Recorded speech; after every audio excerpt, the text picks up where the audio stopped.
30-minute rounds. The gloves are 10 ounces. And Anthony Joshua weighs like 250 pounds, so I'm not really sure how this is going to end up happening.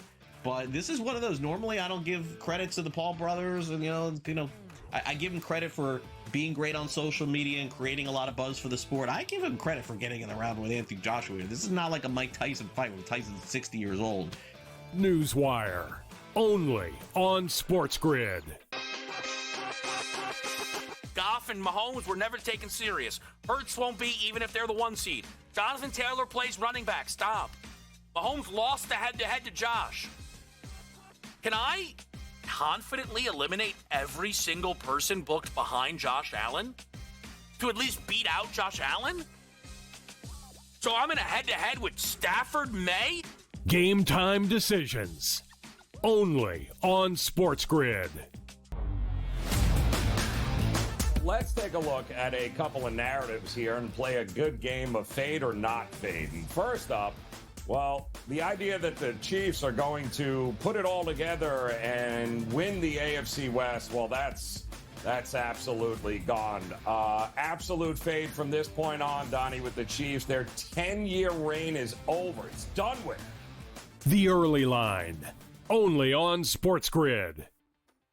Football contest season is back, and so is the Las Vegas Football Contest Show. Season 2, the sharpest football contest show in the land. Focusing on all 3 Circus Sports contests and the Westgate Superbook Super Contest, we handicap the games and release our contest picks every week of the season. Featuring Super Contest champions Brady Cannon, James Salinas, and former NFL player Mike Pritchard, all team will have you prepared this season like none other. Check us out every weekend right here on...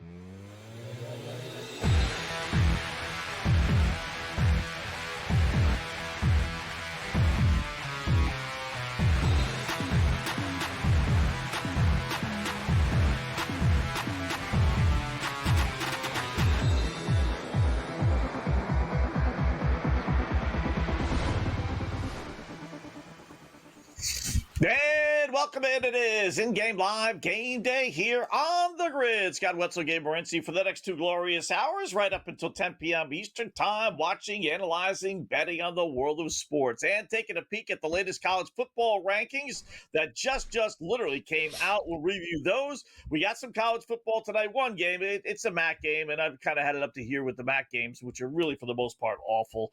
College basketball, full slate of games tonight with all those tournaments going on. NHL, only one game, kind of a weird night in which we have only one NHL game and only 3 NBA games. Normally, one of the leagues will have at least 8, 9, but that's not the case tonight. So we got some time on our hands. We'll spend it a little bit on college football, maybe preview the NFL Thanksgiving Day games as well. But before we get to it all, you know what we do to start the program? Game time. What's betting you off tonight, Gabe? Well, the college football ranking show is on right now, a made-for-TV waste of time that is really just made for people to get angry about. Let's let everybody play each other this week. And the conference championship games, everything will sort itself out when it's all said and done, except for Notre Dame. And a heads up, it should be noted, right? You've got the Miami Hurricanes and the Notre Dame Fighting Irish with the same record, but Notre Dame are ranked ahead of Miami. An opportunity for Miami to play Pitt, a same Pitt team that Notre Dame absolutely just lit up. So for betting purposes, you know, if you want a simplified angle, there's a simplified angle right there. Style points count right now at this time of the year in college football, and they'll count for the Miami Hurricanes from here on out. Yeah. No two ways about it. You're going to have to pay a premium, too. The boys in Vegas aren't stupid. They're going to bump those lines up knowing that whether it's Mississippi or Miami, you know, pick the team. We'll get into it a little bit. They're going to have to win by a lot today or this weekend, you know, so chance of tacking on another touchdown, as Miami did last week when they're throwing the football with less than a minute left from their 40-yard line, throwing a touchdown pass to win by 17 last week. So, but we'll get into it all for sure. Like I said, we have some time on our hands tonight. Opening kickoff time. How about that? Our opening pickoff, as we'd like to call it here on the grid. I'll start tonight, Gabe. Like I said, not a lot going on tonight, but enough we can put some shekels on. That is for sure. NBA game kicking off or tipping off in a couple of minutes. Give me Philadelphia at home against Orlando. The 76ers 7-2 against the spread against the Magic. Magic only 3-5 on the road this season. Not nearly as good on the road as they are at home. It's almost pick 'em, right? 2.5. How many times do you win a game and not cover when it's 2.5? So give me the 76ers laying 2.5 against the Magic. We got a great night of college basketball tonight. Really as good as it gets. I mean, conference play is pretty cool, but you've got some really interesting interconference matchups going on. And this isn't a marquee one, but it's one that I think we have a strong angle with. Arizona State, Sun Devils have been impressive so far to start the season. 5-1 straight up, 4-1-1 against the spread. They played a tough schedule as well. They played Gonzaga. They played at Hawaii, a road game at Hawaii, which is never easy. They came back and they beat Texas last night. So this is a good basketball team that's battle-tested early in the season. Meanwhile, you get Wazoo, Washington State, 3-3 on the season. Last night, they played a wild game against Chamonix. So that's all you need to know here, right? They go to, they're playing in this Hawaii tournament, and they're not a very good basketball team. They're okay, but Arizona State are just on another level. Look for ASU to cover the number and win comfortably today against Washington State. Mm-hmm. Got one hockey game tonight. Like I said, they're all playing tomorrow, so only one game tonight. Dallas at Edmonton. Going to steal one of your systems, Gabe. It's been a popular system, over the years in different sports, and that's play against the team that's on a long road trip, right? That's coming back home, playing at home for the first time. That's Edmonton. They were on a 7-game road trip, only went 3-4, taking out a Dallas team that's playing its best hockey on the season, getting plus 120, 125, depending on where you do your shopping. Dallas 6-2 their last 8, including 4-1 on the road, so they can win on the road. And Edmonton, like I said, off a 3-4 road trip, calling for the head coach's head already, not wondering what's going on with this Oilers team. They're not playing great hockey, so I'll take a flyer. They beat them in overtime in Dallas a week ago. I'll take the Stars plus the 120, 125 at Edmonton to win again. Should be noted, my angle with the road trip is off a successful road trip, right? If it's a bad road trip, it's a little bit different. A successful road trip, the team is a little fatter and happier coming back home. But game, though. They did win their last game, which is why, they I'm did glad salvage you said one. that game. Yeah, they sat, and that's exactly why I played it, just because maybe they're coming home, even though it's only 3-4, but at least they're coming home a little happier versus that they lost and finished 2-5 and really will be chomping at the bit. But good point. Should be noted, though, as well, the Dallas Stars' best player isn't playing tonight. He's suspended, right? Rantanen is suspended for the cheap shot. He deserves more than one game, to be honest with you, but it is what it is. This guy just injures people all the time, but I'll have a pick for that game later. Last night we gave you Michigan minus the 5 against San Diego State. They won by 40. All right, they absolutely crushed them, 94-54 last night. Now they get Auburn.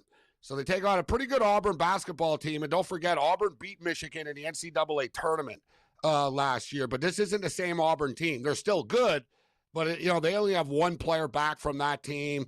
Bruce Pearl's kid is now the coach, so they got a new coach. There's only one player, returning player from the Auburn team from last year.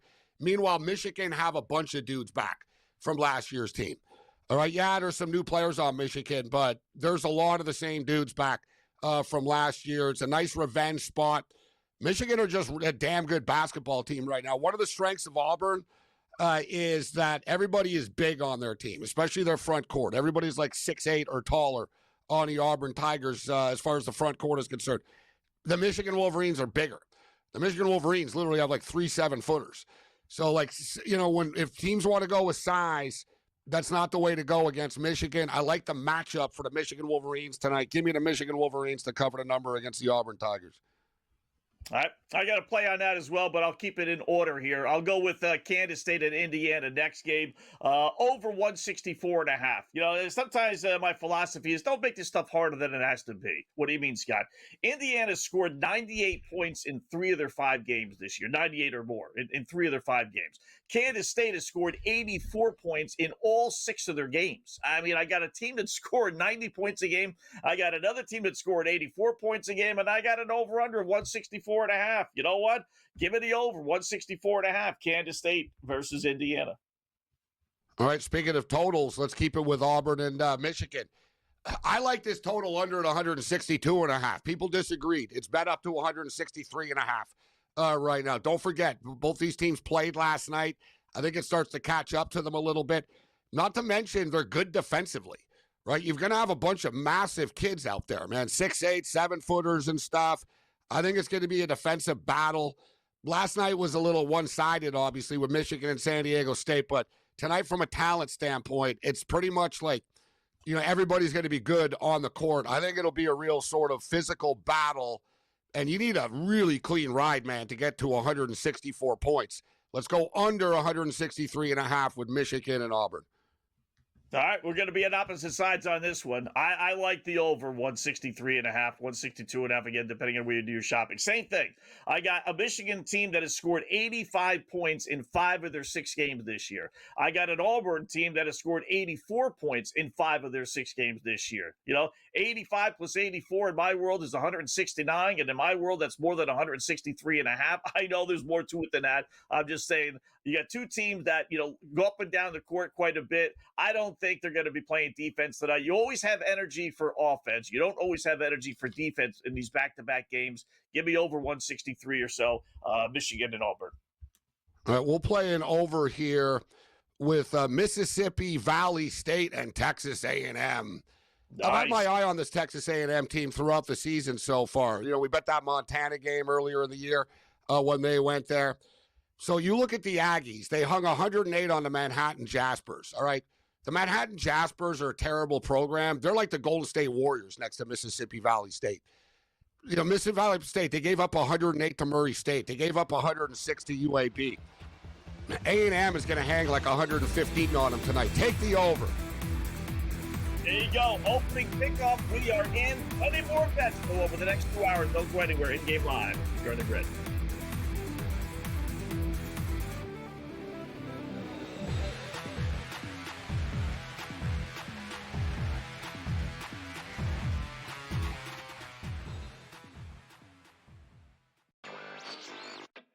The future of the prediction markets, I think, at least for now, may be in the hands of the federal courts. But the good news for those who support prediction markets is that these court battles may last for another 2 to 3 years before we get clarity around the law. And nominee Seelig was handpicked by Donald Trump, not because he was neutral on prediction markets, but because he would do nothing to slow it down. Newswire, only on SportsGrid.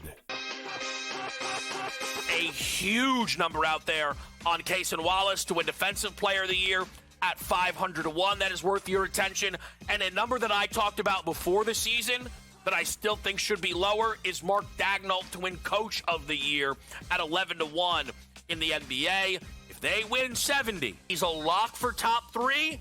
If they win 73, it's his. Game time decisions, only on SportsGrid. What are those things called? A shooting star. Yeah, okay, I'll go with that one. Like, it just burns up quick, and you love it while you can see it, and bing, it's gone in the blink of an eye. Right. That's my fear for Cam Scatterby. Yeah, and that's not a big deal, but I will say it's weird, and it seems like he really enjoys that attention, which is all fine because he's a young guy. Yeah. But possibly dangerous in a city like New York. The Craig Carton Show, only on SportsGrid. Close to $1 million in volume being traded right now on the Offensive Player of the Year. If you did put $100 down on Jonathan Taylor, that would pay back $143, so a 43% increase on your money that you had. There are a lot of long shots in here, but it doesn't feel like those would be good bets. Like, hey, I'm going to put it on Justin Herbert. Well, yeah, if Justin Herbert wins it, Joe, a $100 wager would pay back $10,000. They even have a market for if you want to bet Malik Neighbors. The Early Line, only on SportsGrid.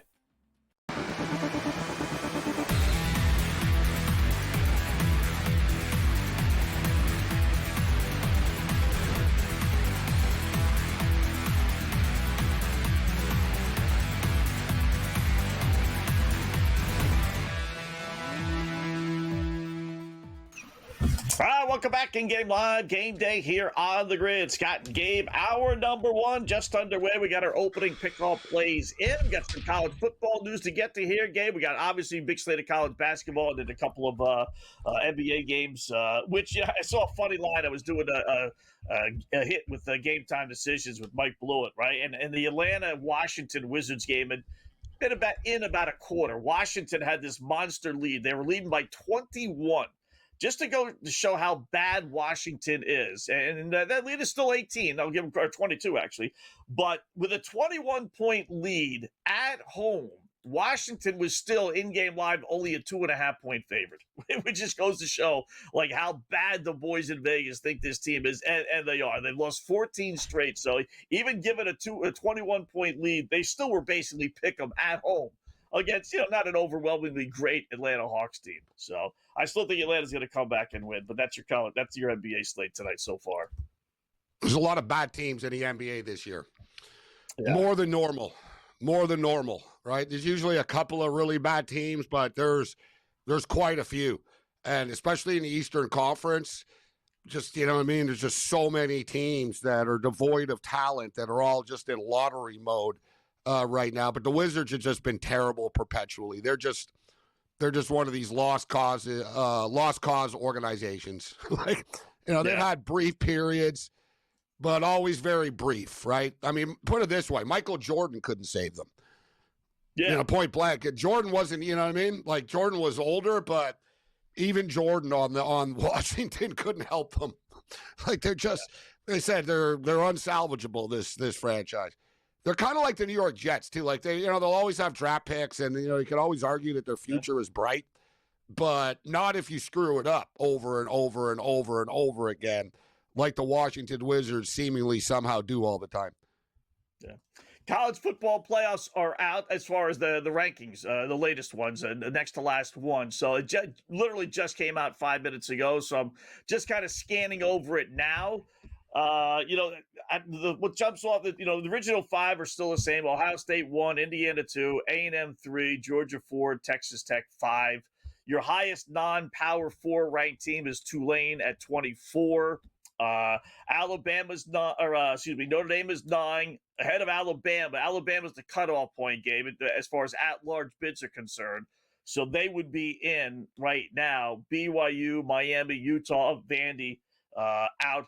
Michigan made a nice little jump. Your Wolverines kind of put themselves in a position, with the win last week and everything else falling out the way it did, if they were to beat Ohio State, as we've talked about, it would be a big jump, but that would gain them a lot of respect with the voters, and they're in a position at 15 to maybe leapfrog a bunch of teams. They would have to get up to 10. Well, it's not, but they're in a ballpark. It's not put it that way. It's not that much of a jump, right? They would obviously jump up. 5 places. They would at this point. They would jump up. Yeah, but the teams ahead of them aren't they're playing a number one team in the country. Like, what other team is playing a number one team in the country? Nobody. Yeah. Like, nobody will have as many metric points as, no one will have a bigger win than Michigan does this week if Michigan wins. Right? Like, in the playoffs. There's no other, every one of them pretty much are kind of, I guess Texas already have 3 losses, though, now. One thing I'll say about about Michigan and Ohio State is it's expected to be very bad weather on Saturday in Ann Arbor. And normally I sort of, I'm like, yeah, whatever, dude. Like, people make too much about the weather. But, a snowstorm is expected, actually. It's going to be cold and, snowstorm, winds, the whole 9 yards. And if you're the Michigan Wolverines, that's perfect. Like, if you're Ohio State, it's just almost like, oh, yeah, here we go again. Right? There's just sort of the step one of, bad things are going to begin to happen. Not to mention that Carnell Tate and Jeremiah Smith haven't been 100%. Right, for a couple of weeks now. So now they're going to have to dial it up. I don't know how healthy. Michigan are a pretty beat-up team, too. The injury report for Michigan's kind of ugly going into such a big game this week. It sucks for Max Bresden, but I'm telling you, bad weather is a big nullifier. Ohio State have so much talent. Ohio State's passing attack is lethal with Julian Sain and Carnell Tate and Jeremiah Smith. You put them in a windy snowstorm and stuff, it nullifies their passing attack quite a bit. So, nasty weather advantaged Michigan early. The mind games begin early in the week with these two teams. But I'm telling you guys, the worse the weather it is, the better it is for the Michigan Wolverines. All right, I'll ask you the question that should have been asked to the committee guy. If Michigan wins, are they in? Oh, they'll be in. They're going to be 10-2. Like, why would, put it this way, like, I don't get upset about this stuff because it's all going to play itself out. So I'm not going to start crying about Michigan now before they beat Ohio State, because if they lose to Ohio State, it's all irrelevant. But why would Michigan? Why is Notre Dame 9? Why is 9-2 more impressive for Notre Dame, Scott? Who have they beaten this year? What's their signature win? Like USC? They don't really have one. Like USC, I guess. Yeah, so so USC, that's the win. So you run up a score on a bunch of bad teams. You beat Syracuse 70-0 or whatever the hell, 63-7, etc. Okay, right? You know what I mean? But that's more impressive than Michigan's 9-2, right? Like Michigan went to Oklahoma and played the Oklahoma Sooners. Right? But what's the point of booking these games though? You don't have to. Like that, right. Dead serious. Like Michigan would be much better off as an independent in 2036. Book a bunch of patsies, play a couple of tough games, and you go to the playoffs every year. Notre Dame knows the formula. Notre Dame lost the 2 tough games they played. And somehow, they're ranked 9th, but Michigan's like 15th. Like, you know what I'm saying? Somehow Notre Dame's ahead of Miami. They lost to Miami. Yeah. Miami and Notre Dame are really helping each other. They really are, because Notre Dame, okay, they could say they lost to 2 teams, Texas A&M, which is undefeated, no shame in that, and Miami, which, at 9-2 now is saying like no shame in that either. If Miami was 6-5, that would be an awful loss. But as Notre Dame, or as Miami wins, it's helping that Notre Dame resume, and as Notre Dame wins, it's helping Miami's resume, because now. But I can make the same argument. Michigan lost in Oklahoma. Oklahoma's ranked like what, 5th, 6th, whatever, 8th, whatever it was, 7th. Yeah, 8th. So. Yeah. Whatever. Let's let the games play out. The one team I think that gets overlooked all the time is BYU, to be honest. I think they get screwed. And they're on the outside looking in right now. Yeah.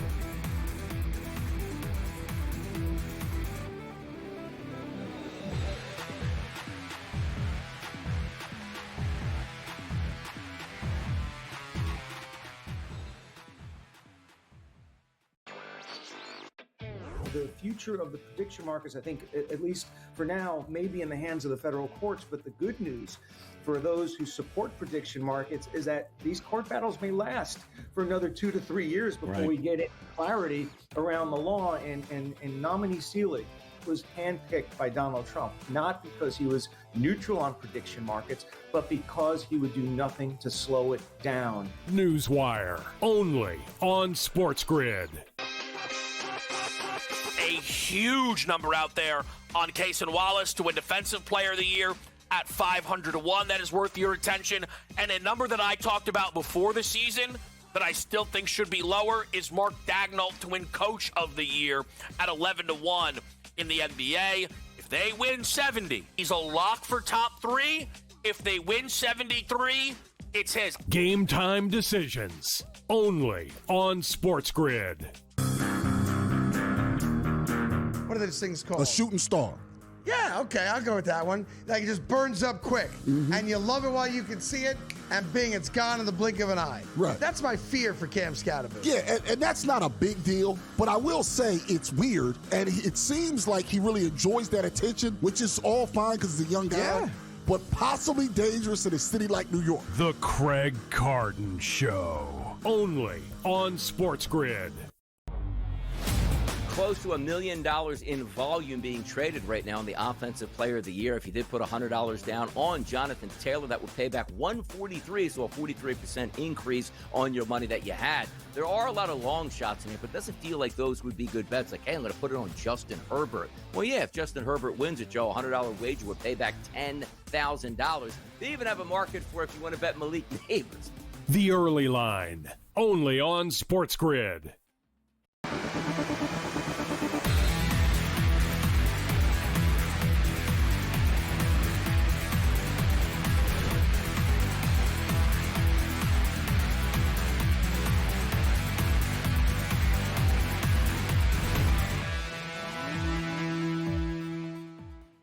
welcome back in Game Live, Game Day here on the Grid. Yeah, I love this stuff. I love the minutia. I love putting people in corners and figuring out loopholes and this and that. There's a few loopholes with this college football. Like Ole Miss is much better off not making the SEC championship game and finishing 11-1 versus Alabama making the SEC championship game, maybe losing and finishing with 3 losses, and maybe they don't get in. Whereas if Ole Miss got in and lost, maybe they wouldn't get into the college. You know, you can't well, have same with Michigan. You're better off. Yeah, same thing with Michigan, right? Well, Michigan would be better off finishing 10-2 than going to the Big Ten game and losing and being 10-3 after. You know what I mean? Yeah. You just kick back, you're 10-2. You're like, hey, we only got 2 losses. Right? Yeah. It's going to be debatable. There's going to be a couple of teams with 2 losses. Man, Washington State are off to a 9-0 lead over Arizona State early. Like literally a minute in, they've scored 9 points. So quick update for in-game over bettors because there could be some points coming in this game in Hawaii tonight. But for the record, as far as the playoffs, we're going to 16 next year. Like there's no ifs, ands, or buts about it. We're going to 16 next year. So we'll see the 3-loss teams will start to get in starting next year. They were supposed to have it set in stone for the network, for ESPN. Because ESPN has a contract with them, but they're redoing the playoff format. So ESPN is like, all right, tell us what the new format is, since we already paid for it, right? Like, so they were told like December 31st, like the not the NCAA, the bowl people, the playoff committee, et cetera, told them, because the NCAA has nothing to do with it. They told them like, yeah, by the end of the year, December 31st, we'll have a new playoff format to announce for next year. They've got this extended to like mid-January right now. They can't agree on like who's going to get in and what the format is going to be so far. It's basically the Big Ten and the SEC are trying to hijack the room, right? And they want 4 guaranteed teams in each. So there'll be 16, but then the SEC and the Big Ten will just basically take 4 of them. And, sort of an unwritten agreement that, 4 per each. Now I understand it's 4 for SEC and 3 for the Big Ten. Right? Yeah. So I don't know. We'll see how it plays out, Scott. But I imagine, look, we're going to go to 16. The TV deal is only for 2 more years after that. So I imagine, I'm willing to bet that in 3 years it'll be 24. Like it'll just continue to expand. I've read that where the Big Ten is saying that even make it 24 then. If you're balking about us getting 3 or 4 automatics, then all right, so go ahead and push it to 24. You can make it 24, 4 for the SEC, 4 for the Big Ten, whatever, 2 for the Big 12. You know what I mean? It's sort of, It shuts everybody up, right? But not really. There'll still be the teams. Scott, it's like the NCAA tournament, right? Can't believe we didn't make the tournament. It's like, listen, dude, if you're the 79th best team in the country, like, you can't bitch. Like, you know what I mean? You just can't. You're the 80th best team. Like, our schedule, look at the losses. You're the 80th team in the country. Like, it's for the top 68. You're not top 68. But it's not fair. Like, it's like, so we go to 16, Scott. The 17 to the 18 teams are going to cry. We go to 24. The 25th team is going to cry. It is what it is, right? But I'm not going to fight it. I can't get mad about it. We're going to end up getting there. And in fact, I always thought we could save these bowl games that nobody cares about, actually, by making them playoff eliminators, Scott.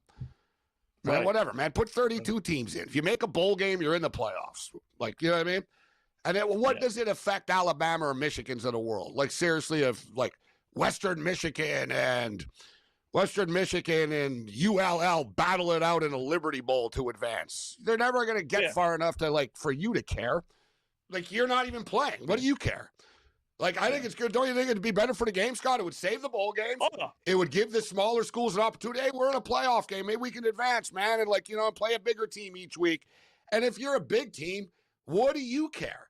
It's more money in the pot, and you won't even play these teams. You'll get, like, a buy into the end of it anyways. Yeah. I think they're going to look at the ratings this year and see how good they're going to be, and I think they will be. People love playoffs, and then they'll say, all right, you know what, more is merrier. People like brackets. Make it 16-24. They love brackets, right? Why is the NCAA tournament so popular? Because there's 70 teams in there? No, because of the brackets. People filling out the brackets. If there was no bracket for the NCAA, if they say there's no bracket, we're just jumbling these teams, like, people would be like, I don't know, it's a bunch of basketball games. Whatever. They would. They would. Like, there's no bracket for this tournament in Vegas, Scott. That's awesome. You got every top team in the country's there, besides like Duke, I guess. But like, everybody's there, right? You know, Gonzaga, Alabama, Michigan, Auburn, like everybody's there. There's no bracket, but if there was a bracket, people would be like, oh, you know, this team's going to play this team next. We don't know who's playing next. So it's one of those. Yeah. You know what I mean? There's no bracket. I don't know what the bracket is. It's amazing. It's amazing that gambling and people's interest, that's what runs it. It really does. All right, we'll look at some of the numbers when we come back and look at the Poly Market Policy as well. In-game live game day here on the Grid.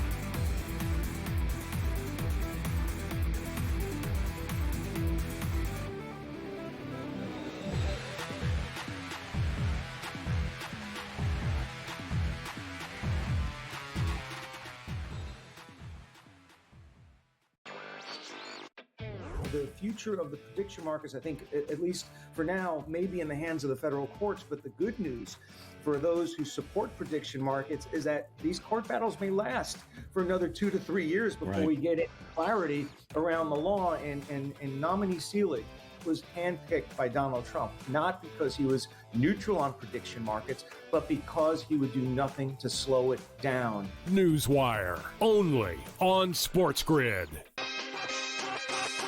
A huge number out there on Cason Wallace to win Defensive Player of the Year at 500 to 1. That is worth your attention.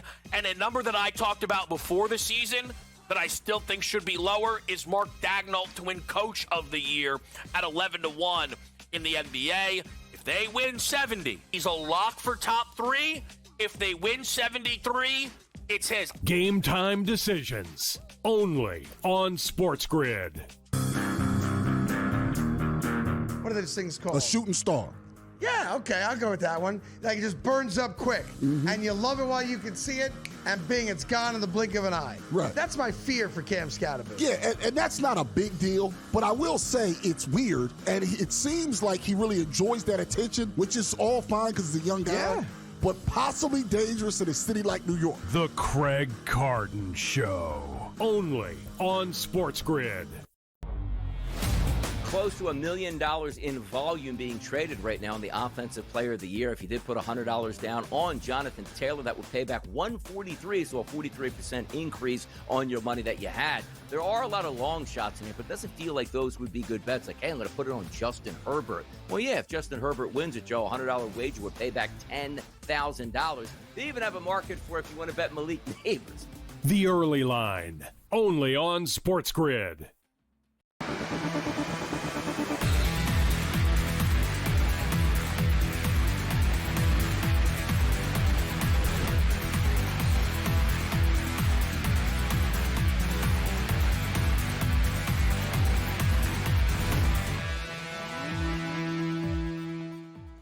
All right, welcome back in Game Live. Game day here on the Grid. Scott and Gabe, hour number 1. So we do have some action tonight in the NBA and a slew of great college basketball games. So what better guy to bring in? The coach, Mr. James Young, to join us and give us some winners. What's going on, Coach? How are you tonight?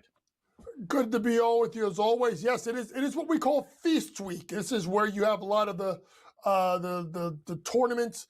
Maui Invitational. I remember back in the day, this would be when the NIT Final Four would be at MSG, but you have a lot of teams playing some good matchups, and it's good for college basketball this time of year because a lot of times these top teams don't play each other unless they're in one of these events, and it seems like all of them showed up in Vegas. I can't help but think the long-standing tradition of playing for $1 million per team in Las Vegas Thanksgiving week. That's what college sports have come to, but what a hell of a turn. Listen, the Maui's been fun. That Seton Hall USC game was a lot of fun. Seton Hall cover the 6.5. Now we got Arizona State, and I brought it up off the top of the program, Coach. ASU playing some good basketball this year.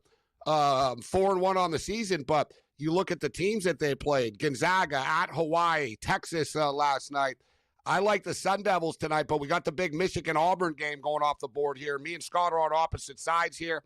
He likes the over. I don't bet a lot of unders, Coach, but 163.5 with all those big bodies on the court tonight. You need a clean ride to get to 164. I like Michigan minus the points, and I like the under, Coach. And I brought it up earlier. Listen, Auburn, you know, all their front court, everyone's 6'8" or taller. Okay, fine. You're dealing with a Michigan Wolverine team with 3 7-footers, Coach. Right? Michigan have size. They play 3 big men, 2 guards. Dusty May mixes it up and stuff, his rotations. It's a revenge spot from last year in the NCAA tournament. Auburn eliminated them. Only one guy back for the Tigers. I like the Wolverines tonight, Coach. Any opinion on the game? Yeah, well, we already saw one team get payback, and that was Tennessee taking out Houston after losing by double digits during the NCAA tournament this past year. I'm with Gabe on this one. I think Dusty May's done an incredible job. It's amazing how far, Juwan Howard and Mike Woodson, former players, note to self, 80s, don't hire former players who have no coaching experience in college. It doesn't seem to work. Anyway, I like Michigan because I think Dusty May will do a good job. If you look at some of the scores they've had, I know they gave up 79 to Oakland, but Oakland is the fastest team in the country up and down, right? I'll throw away the game against Wake Forest because that was an overtime game. 63 points they gave up to TCU, 61 points to Middle Tennessee State. They want to slow the game down and use their size. So I do like 54 last night, SDSU. Yep. I know SDSU Yep. aren't like a powerhouse offensively, but still, Scott, they held them to 54 last night. Right, Michigan are good defensively. But that's also the way Brian Dutcher wants to play. That slow down style of basketball. So I like the under in the contest. Well, Michigan scored 94. Didn't work out for them. No. I'll tell you right now, if you also look at the game right now between Arizona State and Washington State, Arizona State was down 9-0. They're up 14-9. I don't think people understand. This is a huge year for Bobby Hurley. If they don't make the tournament, he's one of these guys you got to watch as being, on the bubble in regards to does he keep his job. I've said it before. I said it 1,000 times. Yeah. The last guy from the tri-state area to go to Arizona was Sammy the Bull Gravano, and it didn't work out too well for Sammy the Bull. Bobby Hurley. I wasn't expecting a Sammy the Bull drop here. Wow. Yeah, either was I. I was thinking Patino or something like that. But, especially, I know one has nothing to do with the other, but in a lot of ways it does. When the football team has had the success that the Arizona State has had over the last 2 seasons, this puts a little bit more pressure on some of these coaches from the other, other sports to do well. So, all right, so who do you like in that one then? It's 14-12. Like you said, Washington State jumped out to the early 9-0 lead. So where are we going to go from here? If you want to throw that game out there, point spread wise, I should have had it on my TV. Sorry, don't. It's 5.5 right now. It's pretty much what it was. I'm on ASU here. I think they're going to pull away. I'm on ASU as well. That win they came back with last night. Sometimes you get on these rolls in Maui and you just start to just kind of roll with it. So I do like them tonight. One game of note that we haven't talked about, I don't know if we're going to get into is, we talk about what's going on in Michigan. We're going to talk about what DeVries is doing already at Indiana. And I love their team total over tonight versus Kansas State. Indiana can score. Wow, they're up to a 20-4 lead, Coach, Indiana right now. There were two team total overs I loved today. Loved them. St. John's? No, St. John's and Indiana. St. John's had a stinker, and they were going against a team that was 213th at effective field goal percentage defense. And then you have a team in Indiana that can score a ton versus a team at Kansas State who can't stop anybody. But people looked at the couple of games that India had played as of late, and they did not score a ton of points. And people got freaked out because they only scored, 69 points against Inaccurate Ward, 73 against Lindenwood. But Kansas State and Jerome Tang, they need to drink some Tang because they don't play no damn defense. That's why I like Indiana to go over the team total versus Kansas State tonight. Let me throw a team out there, guys. Last year they were money makers, and I've been riding them again. They're doing it again. The Tritons, UC San Diego, they did it again. Yesterday they rolled. Who was it? Temple yesterday. Game goes over the number. Today it was Bradley. All they do is win, and the games go over the number, but they've been rolling. Last night, guys, at Scott, I walked right into it. We talked about why are Gonzaga favorite against Alabama. Give props to the Zags for the big win, but I think Alabama are going to be in a bad mood tonight against the UNLV Running Rebels at midnight Eastern tonight. Oh, you don't want to catch Alabama more. Yeah. And let me tell you something. I think the last time I was on with you guys, I told you I went to MSG in that 103-95 game. They have, with Phillion and Aiden Holloway, they have two of the quickest guards in the country. And they will get you to play at their pace. Now, sometimes they may struggle to get stops, but they will get you to get up and down the floor. So the one thing that I don't want to see is, Nate Oates' team off a loss. That's like seeing a fat kid on a diet going to the Golden Corral. Run away. And I think that Alabama will score a ton tonight. All right. Death row inmate on the way to the strip club. yeah. How about the Zags? Game did go over last night, flew by the number. I think we're all in agreement that we liked the over last night. So it did hit. They get the 180 points. 157.5 for Gonzaga, laying 14.5 against a Maryland team, which had a nice win last night, beating up on UNLV. Yeah, and if you look at Maryland, they've had a pretty good start to the year. They lost to Georgetown by 10. By the way, shout out to Ed Cooley. Ed Cooley's done a really good job at Georgetown. That team I thought was going to be a top 4, top 5 team in the Big East. But they've got wins over Alcorn State at Marquette. Marquette is down. Mount St. Mary's and UNLV. But Gonzaga is Gonzaga. And they are playing really good basketball. I like the Zags in a spot here. I think they're going to be able to score. And it's amazing. I saw this interesting, and I'm going to find it. I saw this interesting tweet that took place in that game last night. And it was a wild thing. I think Gonzaga had like Graham Foster's like 25, Graham Ike's like 24, and some other guy's 23. And he got a kid that's 19 that played pro ball in Europe for a couple of years. I mean, guys, they're older than half the damn NBA. And so, to me, back-to-back spot, I'm going to trust the older team. I'm going to trust a better coach. That's Mark Few. Give me the Zags tonight. All right. Last one, UCLA and Cal. Your thoughts on that one? Well, listen, there's no one better that I love hearing in a press conference than the head coach of UCLA. I just love Mick Cronin. Mick Cronin is just the best. He had a great press conference. And UCLA's trying to get back to their old ways. Give me UCLA to get the cover tonight. Yeah. I did a show, Coach, with Coach Cronin. I did a show with him for the entire NCAA tournament. So, like, daily for like 3 weeks, 2.5, 3 weeks. Well, I want to know who got more work than him or you, because y'all both can talk. I'll tell you that much. Y'all both can talk. You know what? He likes to bet on the horses, right? Like, we talked a lot about betting on the ponies. It's allowed by college coach. Good job.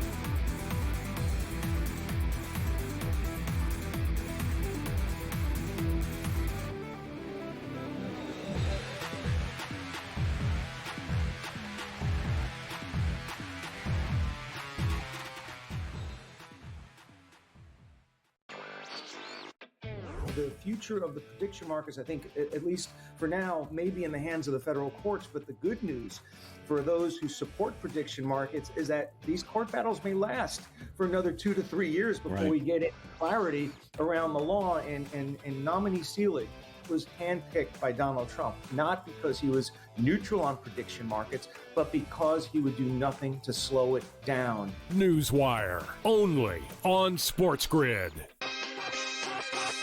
A huge number out there on Cason Wallace to win Defensive Player of the Year at 500 to 1. That is worth your attention. And a number that I talked about before the season that I still think should be lower is Mark Daigneault to win Coach of the Year at 11 to 1 in the NBA. If they win 70, he's a lock for top 3. If they win 73, it's his. Game time decisions, only on SportsGrid. What are those things called? A shooting star. Yeah, okay, I'll go with that one. Like, it just burns up quick. And you love it while you can see it, and bing, it's gone in the blink of an eye. Right. That's my fear for Cam Scatterby. Yeah, and that's not a big deal, but I will say it's weird, and it seems like he really enjoys that attention, which is all fine because he's a young guy. Yeah. But possibly dangerous in a city like New York. The Craig Carton Show, only on SportsGrid. Close to $1 million in volume being traded right now in the Offensive Player of the Year. If you did put $100 down on Jonathan Taylor, that would pay back $143, so a 43% increase on your money that you had. There are a lot of long shots in here, but it doesn't feel like those would be good bets. Like, hey, I'm going to put it on Justin Herbert. Well, yeah, if Justin Herbert wins it, Joe, a $100 wager would pay back $10,000. They even have a market for if you want to bet Malik Neighbors. The Early Line, only on SportsGrid.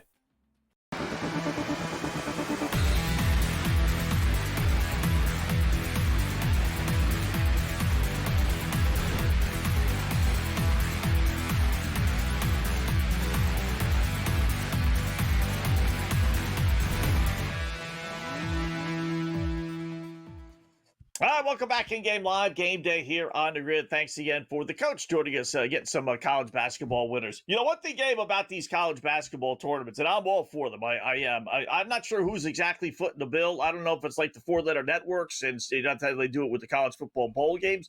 But the arenas, and that's a stretch, that they play in, they're basically glorified high school gyms. They're not playing in like some of these 15,000, 20,000 seat stadium. I mean, the gyms maybe hold 2,000 people. Like I said, they look nice, and they are, but they're basically a high school gym that these guys are flying all the way to Hawaii to play in.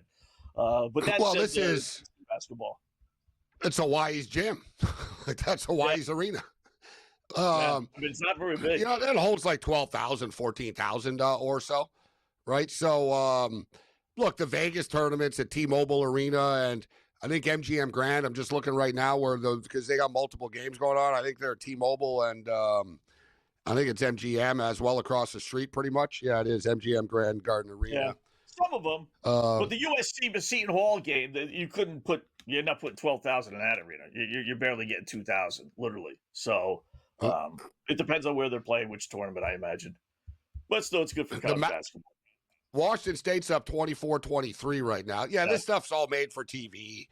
It toughens up the players, right, for conference play. This is why coaches want to play in these tournaments.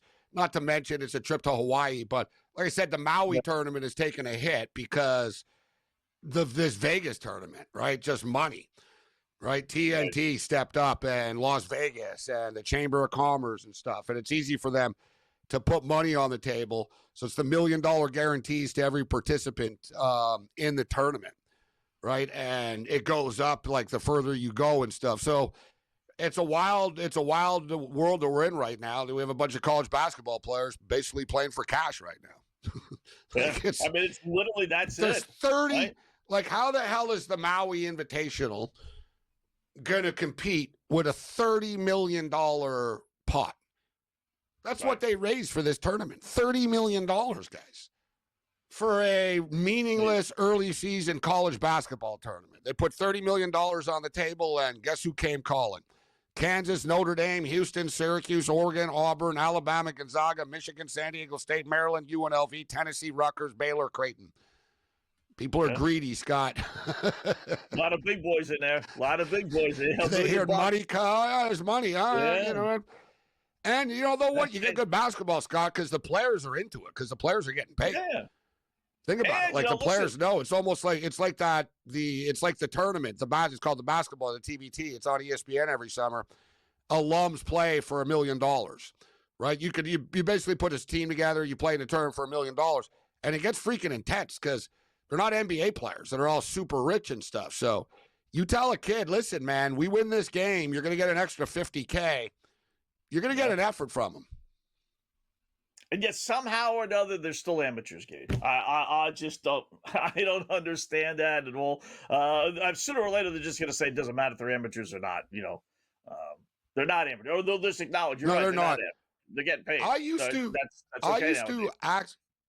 to have a policy actually where I wouldn't rip like a college quarterback. Like, I'd say, listen, you got to make that pass or whatnot, but I wouldn't, like, go off and say, you know what, this kid just sucks, right? You know what I mean? Because I'm like, listen, the kid's playing the kid's playing for free. He's college quarterback, whatever, because you lost your bet. I'm not going to attack an 18-year-old kid because he threw an interception. Well, now I will. Now, if you're making $2 million, you're a pro. Yeah. Right? That's the whole thing with these college kids. Like, all right, kid, you want to get paid. Well, what if you suck? Can I cut you? Can I tell you don't get paid anymore? Right? And everyone gets all up in arms. It's like, all right, kid, listen, you're not on the football team anymore. Feel free to go to class, but you're not on the team anymore. Right? Like, you're a pro. You want to live in the pro world? We cut players in the pro world. That's the way it works. You didn't produce. We're cutting you. Like, how many kickers? I saw there was a kicker bitching once about how, he should be making $4. It's like, all right, imagine every time a college kicker missed a kick, Scott. It's like, you want to get paid for this kid? Oh, my God. Yeah. These kids can't even hit a 17-yard field goal. They want to get paid? You know what I mean? It's like, all right, you ought to pay you. You got to make the goddamn kick then, kid. Yeah. Be careful what you ask for, as the saying goes. Like Carson Beck. Like if Carson Beck was playing for free, Scott, I'd be like, whatever. He's a goofball kid. He's making mistakes. Kid makes $4 million a year. You make you're making more than Jaden Daniels is. So yeah, you can get criticized then. That's the way it works. Right? As simple as that. That's why you get the money. You got to have thick skin. You know what I mean? I'm not going to be malicious about it, but like I said, I wouldn't rip college players. I'd rip the coaches more before because they were adults, but now I'll rip the college kid because he gets paid. Yeah. Michigan early up 11-4 over Auburn, 3.5 minutes at 4 minutes in. So not a bad start for the Wolverines. They're 13-4 they're a good team. 13-4 now. Yeah, well, that's 11.5 even. 167.5, so good little pace early on. A lot of basketball, obviously, left to be played there. Michigan, Scott, the only school, it's only the second time ever it's happened that the men's basketball team, women's basketball team, football team, and hockey team are all ranked in the top 15. And the only other time it happened was Michigan. Michigan accomplished this before. So, yeah, right now the Michigan Wolverine hockey team is the number 1 ranked team in the country. The women's basketball team is like the 5th ranked team in the country. I didn't see the poll today, but Michigan's basketball women's team, it's the highest they've ever been ranked. They nearly beat UConn the other night. The hockey team's number 1. The football team is 15, and everybody's rocking there at Michigan right now. But it's all about championships. Who cares about being ranked number 1, right? Or polls and stuff. That's what I always say. I don't care about your polls. Win. Yeah. Right? Win. I don't think the Michigan women's team will win the championship this year. They've got this girl Sword. She's like a badass. She's Canadian. She doesn't miss. Like, she's just one of these girls. Like, she's almost like Caitlin. She looks like Caitlin Clark a bit. Like, she's a white girl, pale white girl with the ponytail and stuff, and just one of those assassins. Like, does not miss when she shoots. So, yeah, they're really good. But Michigan's hockey team, Scott, I think could win the title. Out of all those teams, I'd say they have the best chance. I think they could win the title. Mm-hmm. Yeah, I got to see someone beat UConn before I believe it'll happen. Now, the South Carolina's kind of dropped off the map a little bit. But a quick little break, then back to the board we go. Poly Market when we come back. Game on.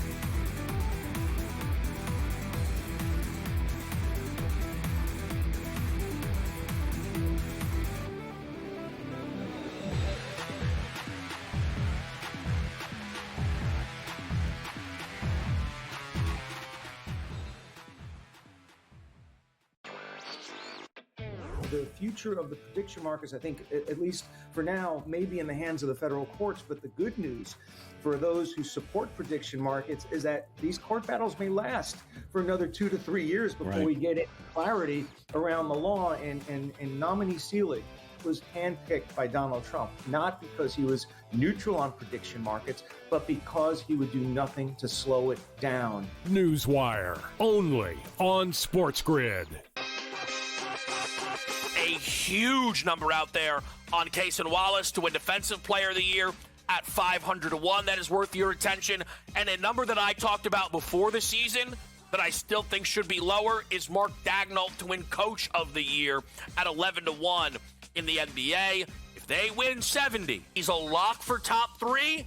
If they win 73, it's his. Game time decisions, only on SportsGrid. What are those things called? A shooting star. Yeah, okay, I'll go with that one. Like, it just burns up quick. Mm-hmm. And you love it while you can see it, and bing, it's gone in the blink of an eye. Right. That's my fear for Cam Scatterby. Yeah, and that's not a big deal, but I will say it's weird, and it seems like he really enjoys that attention, which is all fine because he's a young guy. Yeah. But possibly dangerous in a city like New York. The Craig Carton Show, only on SportsGrid. Close to $1 million in volume being traded right now in the Offensive Player of the Year. If you did put $100 down on Jonathan Taylor, that would pay back $143, so a 43% increase on your money that you had. There are a lot of long shots in here, but it doesn't feel like those would be good bets. Like, hey, I'm going to put it on Justin Herbert. Well, yeah, if Justin Herbert wins it, Joe, a $100 wager would pay back $10,000. They even have a market for if you want to bet Malik Neighbors. The Early Line, only on SportsGrid.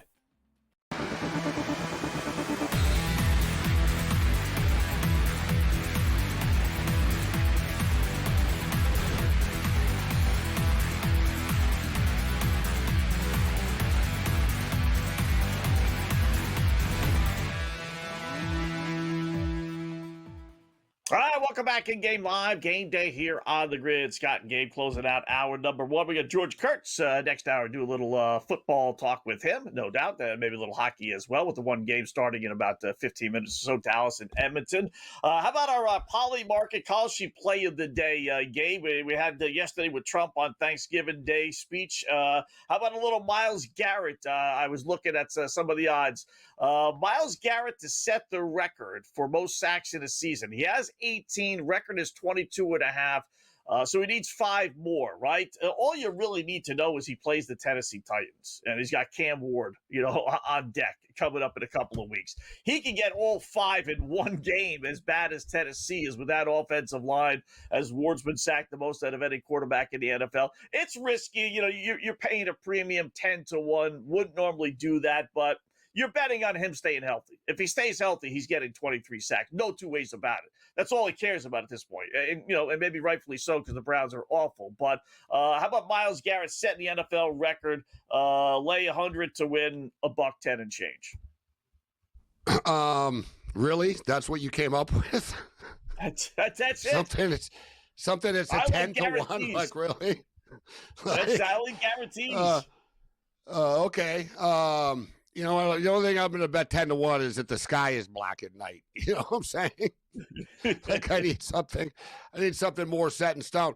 Listen, I don't even love the payback for our Kalshi play of the day, but it's gonna win. And you bet $100, you get 140 back. It's basically like minus 210, and it's a Donald Trump. It's on Kalshi. Will Donald Trump attend a football game this year? Now, he's already attended a couple of football games this year, but will he attend another football game before the end of the year, December 31st? So, yeah, you've got a couple. The way I see it, Scott, he went to an NFL game a couple of weeks ago, right? I don't think he's going back to an NFL game. I don't think he even goes to the Super Bowl this year. He went last year, but I don't think he goes this year because it's in California. It was in Louisiana last year, right? Big difference. Yeah, big difference. So, the way I see it, you're right, Army-Navy, right? He's going to go to the Army-Navy game. He likes going to these games. He likes the TV time, right? I remember when the first year he went, they said, "Sir, it's an honor to have you here." He goes, "Well, the football's not very good, but I'm here to support the military." Even he takes a shot at the game somehow. What I mean? You can't just not do it, but can't help himself. You know what I mean? He can't help himself. He just can't. Yeah, he just can't. No, he can't. Amazing. So he took a shot at the quality of the game, but he's there to support it. But he does go to the Army-Navy game all the time. And or if we don't hit it at the Army-Navy game, I think he could go to the SEC Conference Championship game. All right, down south. Yeah, he's popular down there. That could be hit. Yeah. I would be surprised if he wasn't an Army-Navy, though. That's not a bad return. You got two strong ones, and if you want to throw the Super Bowl, but I agree with you. I think you'd stay away from California, to tell you. But the Super Bowl is in the next year, though, so it's by December 31st, right? Okay. So it has to happen in this. Yeah, it has to happen in this. So that's why I said it's an Army-Navy bet essentially, right? So like I said, you bet $100, you get 140 back. That he goes to one football game before the end of the season, which I believe he will. I think he'll go to the Army-Navy game in 2 weeks. Yeah. I'm going to tell you, some of this stuff, man. I guess next week. Happen to know, right? Yeah. If you just happen to know the president's schedule because you work, in that field, or maybe the media has, okay, we got to follow the president. Give me his schedule for the next month. They obviously normally I would say yes. Normally, I would say yes, Scott, but Trump's schedule, I imagine, is pretty erratic, bro. You know what I'm saying? He is all over the place. I'm sure there's a lot of stuff. But people do, there are little telltale signs in the political world. Like a good example is when the pizza places around the Pentagon, take a bunch of orders and stuff, at nighttime, and there's a bunch of stuff, they can tell something's going on, like CIA building. There's actually a social media account, guys, called Pentagon Pizza. And it basically tracks pizza parlors around the Pentagon area and whether there's extra curricular. And it's amazing how bang on it is. And it's pretty crazy that American intelligence, Scott, could be cracked by people online figuring out that pizza parlors are doing great business, which means they're working overnight at the Pentagon tonight. It's amazing the world that people think, how they figure this stuff out. It's crazy. Unbelievable. All right, hour number 2 coming up next. In-game live game day on the grid.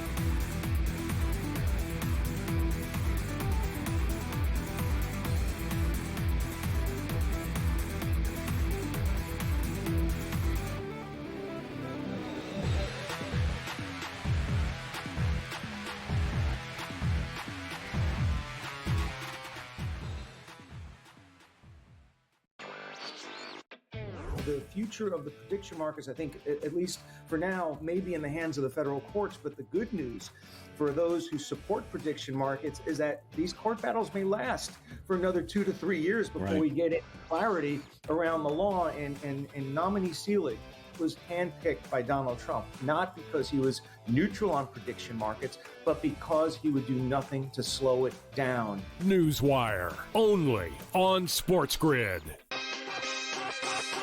A huge number out there on Cason Wallace to win Defensive Player of the Year at 500 to 1. That is worth your attention. And a number that I talked about before the season that I still think should be lower is Mark Daigneault to win Coach of the Year at 11 to 1 in the NBA. If they win 70, he's a lock for top 3. If they win 73, it's his. Game time decisions, only on SportsGrid. What are those things called? A shooting star.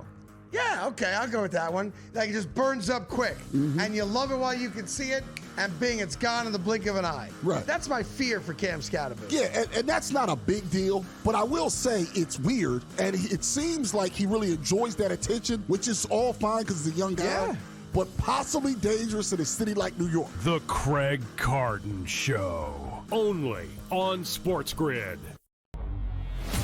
Close to $1 million in volume being traded right now in the Offensive Player of the Year. If you did put $100 down on Jonathan Taylor, that would pay back $143, so a 43% increase on your money that you had. There are a lot of long shots in here, but it doesn't feel like those would be good bets. Like, hey, I'm going to put it on Justin Herbert. Well, yeah, if Justin Herbert wins it, Joe, a $100 wager would pay back $10,000. They even have a market for if you want to bet Malik Neighbors.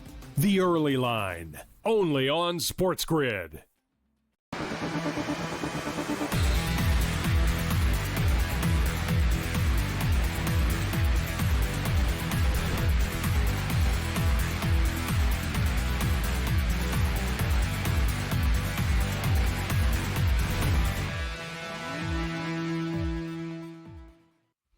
All right, welcome back in-game live game day here on the grid on a terrific Tuesday. Scott Wetzel and Gabriel Morency for another full hour. We got George Kurtz coming up in about 30 minutes or so.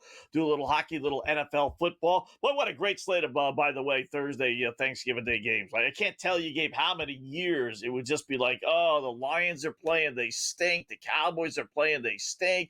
Maybe you'd get one good game. Then they threw the late Sunday night game at you, or Thursday night game, and that would be just as bad. It would be like Arizona versus Atlanta, But this year, man, you can't complain this year. You got 4 good games, including the Friday nighter.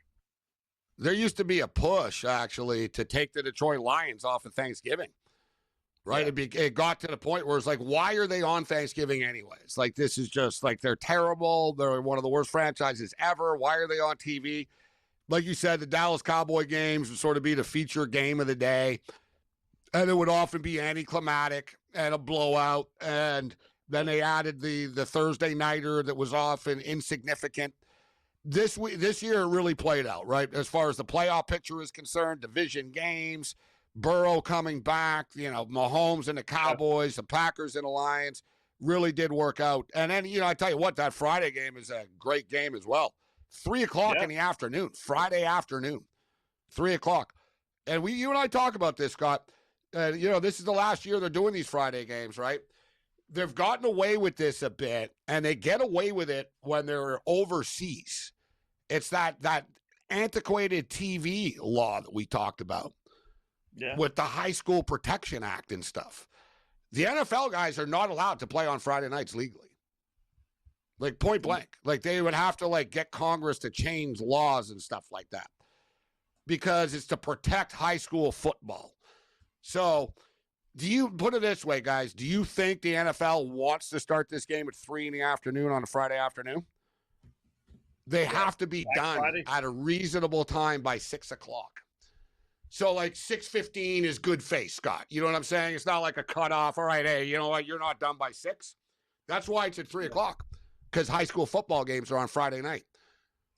And you want to hear the craziest thing, Gabe? Like, what if I said pick one state that's got the craziest lunatic, high school football, right? It would be Texas. And yet Friday night, where the NFL's not allowed to play because, as you said, protecting high school football, you know who's playing this Friday night? Texas versus Texas. The Texas A&M. Longhorns. Yeah, so the Texas Longhorns and Texas A&M will say, they'll say, yeah, screw your high school football. Suck it. Yeah, too bad. It's like, yeah, well, you know what? We're playing now. I will say this, that the high school football are all in the playoffs and their championship games now and stuff. So I think ironically enough, they're playing on Saturday now, right? There's some on Friday nights and stuff, but there's on the weekends. Like, I know the California Championship is the Rose Bowl this weekend, et cetera, the LA high school scene, et cetera.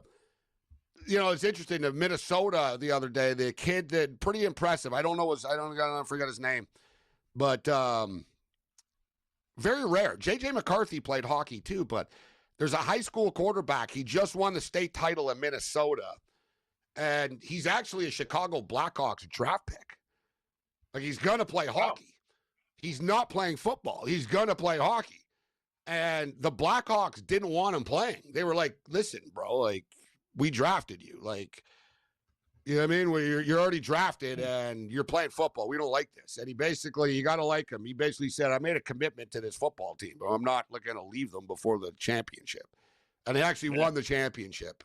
And now he's going to go play hockey after. So, yeah, good story. I could get the kid's name, but yeah, look it up. He's a Chicago Blackhawks draft pick.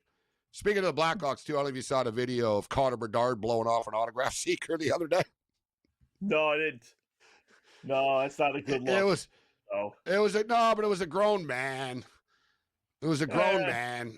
And it's like a professional seller. Like, people, they harass these players, man, right? The thing is, he said you could personalize it, and Connor didn't even look up at him. He's walking down the street. And his teammates, they kind of started laughing at the guy and mocking the guy and stuff. And he's like, every player in the league has signed this. You're the only one. And he goes, well, that's kind of tough, isn't it? Like, Bedard kind of like mocked him a bit. And he goes, listen, Connor, you can sign it. You can damage it, because Patrick Waugh will do that. Patrick Waugh, when he used to be a star, he would sign for people outside the arena and stuff. But if you were like an adult, or you could kind of tell like you were a hustler, he would bend the card, Scott, after. He would destroy your card. Yeah. Right. He'd be like, well, if you really want my autograph, what do you care that it's not mint, like, your card anymore? You know what I mean? Like, so he would get a grin out of it, Scott. Like, he'd get this guy's, like, mint card and, like, bend the corner and go, here you go. Like, so there's a big thing about personalizing things. Because if you put a name on it, you can't sell it after as much, right? Can't sell it, yeah. So the guy said, you can put my name on it, Connor. And then he even said, you can take a crap on it. You can dump on it if you want. He got all sarcastic. And so there's a big debate online whether Connor Bedard was a jerk with the guy or whether the guy, like, it was going both ways. But I will tell you this, that Connor Bedard is a jerk. Like, it's not new. Like, when I saw that video, like, there's a difference between, like, he could have just said to the guy, listen, I don't sign autographs on the street. I have an autograph deal. A lot of players will tell you that. I have an autograph deal. I only sign for kids. I don't sign for adults, man. Right? I don't sign for adults. I saw a great story the other day, a video of Randy Johnson. Randy Johnson will not sign a jersey at an autograph signing for you. He'll sign anything else, Scott. Like if you pay, like, for, you know what I mean, you're signing, he'll sign a baseball, he'll sign whatever you want on it. He'll sign a picture, he'll sign a hat. He will not sign a jersey for you. And people are like, well, he's a jerk and he doesn't sign jerseys for people. And he had a great answer. I was at a card convention the other day, and someone asked him, Randy, if you don't mind me asking you, why do you refuse to sign jerseys all the time? And he goes, because I sign jerseys for auctions, for charity that sells to hospitals and for my foundation and other players' foundations. He goes, there's already enough of my autographs out there as it is. He goes, if I signed every jersey, why would anyone want to buy my signed jersey at an auction? And he goes, I do it for charity. I don't do it because, I don't want to sign it for you. It's pretty cool to hear that story, though, Scott, because a lot of people always thought he was kind of an a-hole all the time for not signing the jerseys. But he said why. It'll devalue the value of them. You know what I mean? For charity that I donate to charity. Yeah, puts a premium on the ones he does sign. That's what it is. Yeah. So that makes sense. Because I'm trying to figure why. Well, I tell you, I do give you these guys credit, Gabe, as far as even walking up to players and asking for their autographs. I've never been an autograph guy. Just I got pictures of different players in me, reporting and stuff. That's kind of cool for me. That was always my thing. Never really an autograph. But listen, if it was a point of selling something, you could just sign anybody's name. Nobody knows. I've signed my name 10,000 times. If I look at a signature, can I say if that's mine or someone else pretending to be me? They can tell. They can tell real. I don't believe they can. I don't believe all those people that I could tell aren't. There's definitely forgeries. There's definitely forgeries out there. I mean, the same thing as the art market and stuff. There's forgeries, right? Yeah. But I saw it today. It's the best story ever, actually. Not a forgery, but a man, I think it was in New Jersey, too. A man's mother passed away, except he kept the body in the house and dressed up as his mother to collect her checks. Oh, little Anthony Perkins there with... It's like Mrs. Doubtfire. He really looked like her, too. He went the whole 9 yards. He had the makeup and the wig on and all this. He got away with it for I think he got away with it a couple of years. Pretty crazy. People do crazy things. So, yeah, there's obviously forgeries out there. But I'm telling you guys, I see it at the Super Bowls. You come outside the media centers, and there's literally 100 grown men with hockey bags full of footballs. They have 100 footballs. And they're trying to get all these NFL players to sign them, and they pay kids. They're not so it's that evil. Right. They'll actually hire a bunch of 10 and 12-year-old kids to go up, hey, Mr. Stafford, can I get an autograph?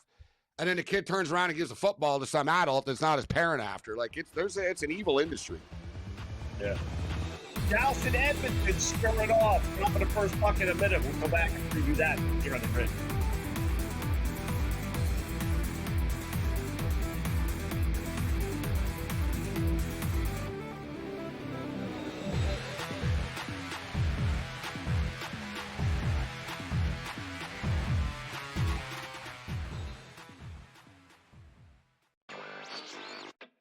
The future of the prediction markets, I think, at least for now, may be in the hands of the federal courts. But the good news for those who support prediction markets is that these court battles may last for another 2 to 3 years before we get clarity around the law. And nominee Seelig was handpicked by Donald Trump, not because he was neutral on prediction markets, but because he would do nothing to slow it down. Newswire, only on SportsGrid.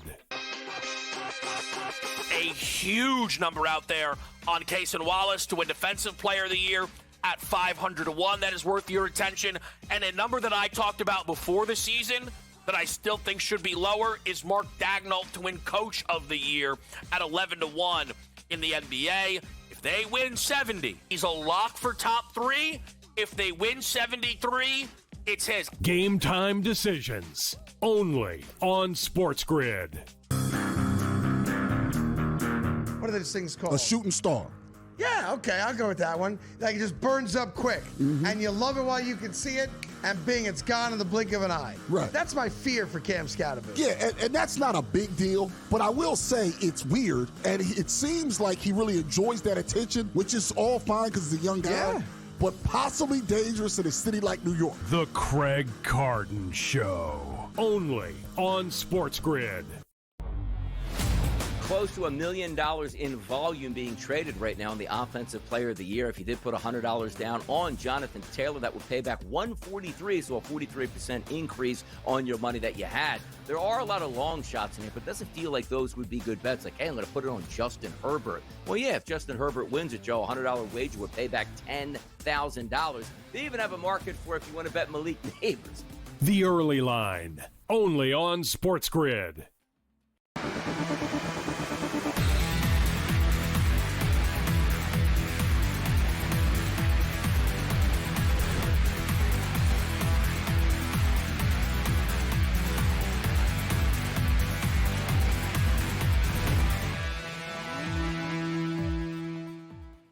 right, welcome back in Game Live, Game Day here on the Grid. Scott and Gabe checking out all the action. And there's not much. You got one hockey game that's going to start here in a second, which we'll get into. Two NBA games. Both are blowouts, typical NBA.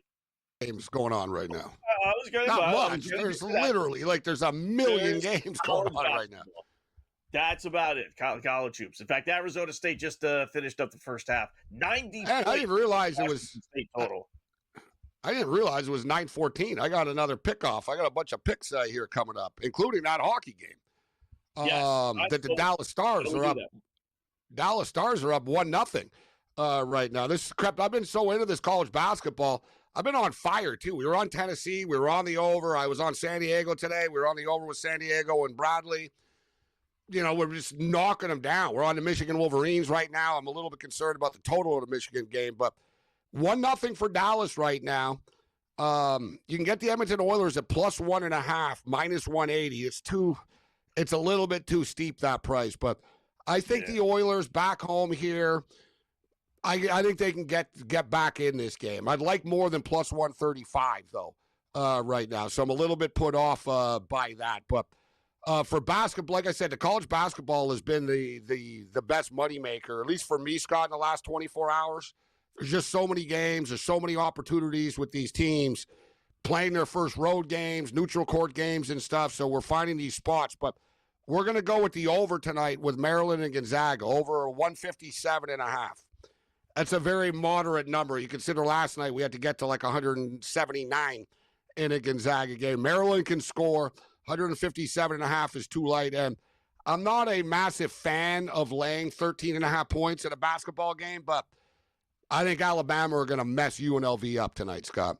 I think the game will go over.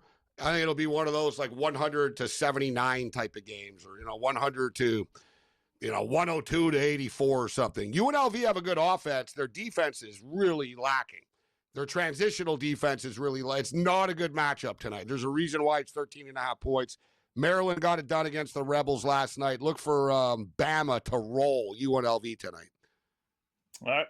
I got a couple as well, college hoops. I don't quite get this line. What am I missing? But why is Oregon only a 2.5 point favorite over San Diego State, which got just destroyed last night against Michigan? Maybe they're in a bounce back spot, but boy, Oregon, Michigan, I think those are two pretty similar type teams as far as, how good they can be. Maybe Michigan a little bit better, but still, no. They're nowhere near the same level of teams this year, Scott. I'm not interrupting your pick, but I'm just saying they're not the same as Michigan.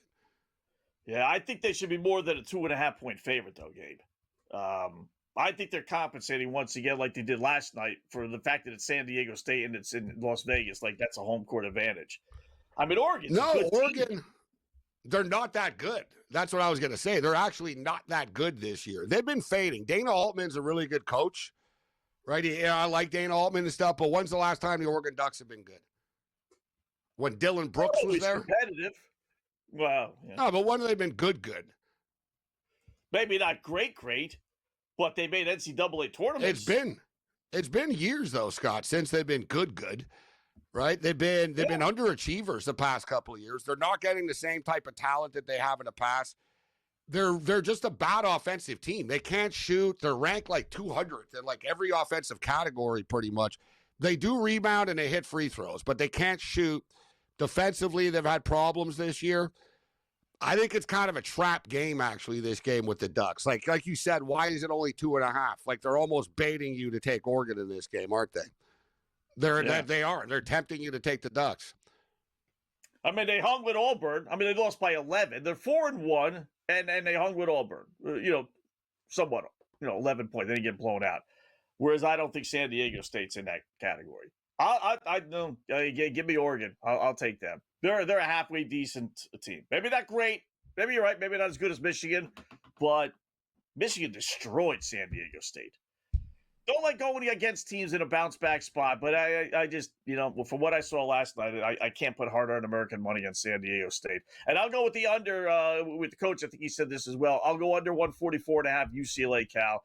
UCLA continues to post out more unders than over. They're an under machine at this point. I think it's 5-1 or 5-2 under.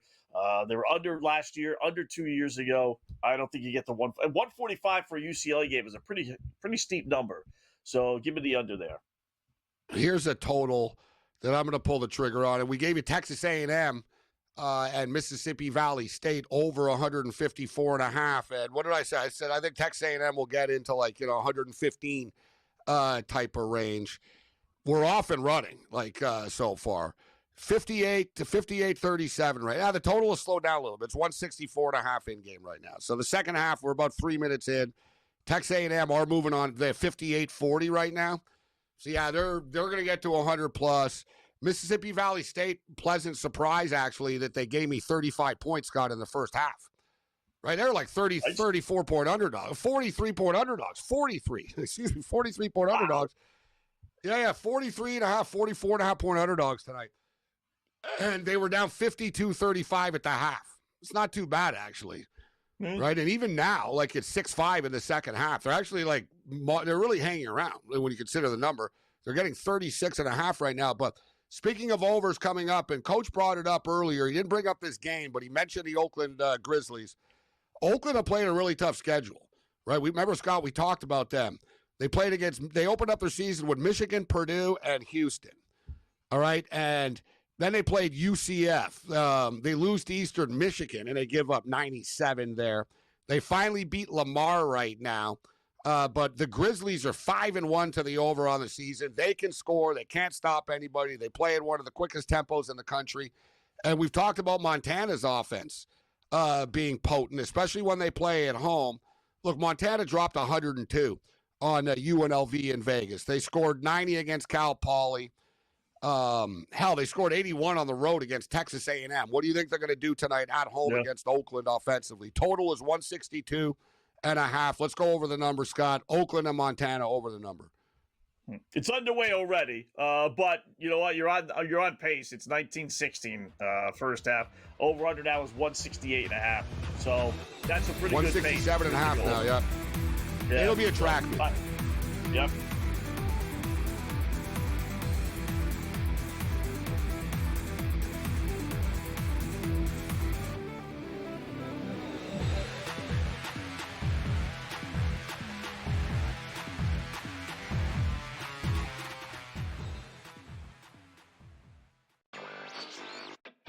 The future of the prediction markets, I think, at least for now, may be in the hands of the federal courts. But the good news for those who support prediction markets is that these court battles may last for another 2 to 3 years before we get clarity around the law. And nominee Seelig was handpicked by Donald Trump, not because he was neutral on prediction markets, but because he would do nothing to slow it down. Newswire, only on SportsGrid.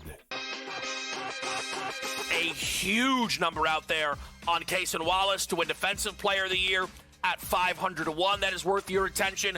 And a number that I talked about before the season that I still think should be lower is Mark Daigneault to win Coach of the Year at 11-1 in the NBA. If they win 70, he's a lock for top 3. If they win 73, it's his. Game time decisions, only on SportsGrid. What are those things called? A shooting star.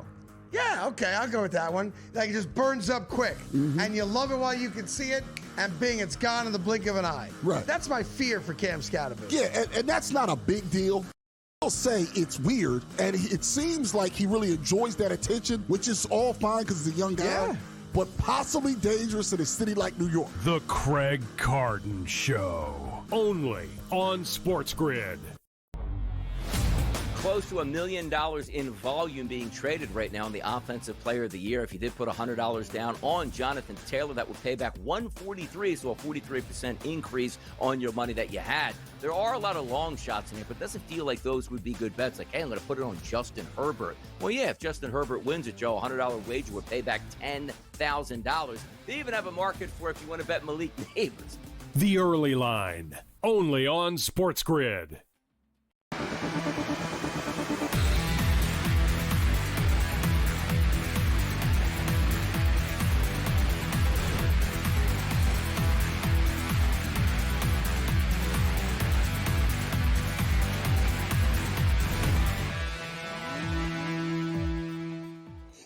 All right, welcome back in Game Live. Game Day here on the grid. Scott and Gabe, hour number 2. We got George Kurtz coming up in about 5 minutes. SportsGrid host. We'll do a little football with him. No doubt a little hockey as well. We do have college football. I almost forgot about it, Gabe. You know, one of those MAC games. You had the last chance to bet against UMass. It's amazing the boys in Vegas, all set to bet against UMass. And then I see they're 14.5-point dogs to a god-awful team, and I couldn't pull the trigger, and they get destroyed for the last time as they go winless 0-12.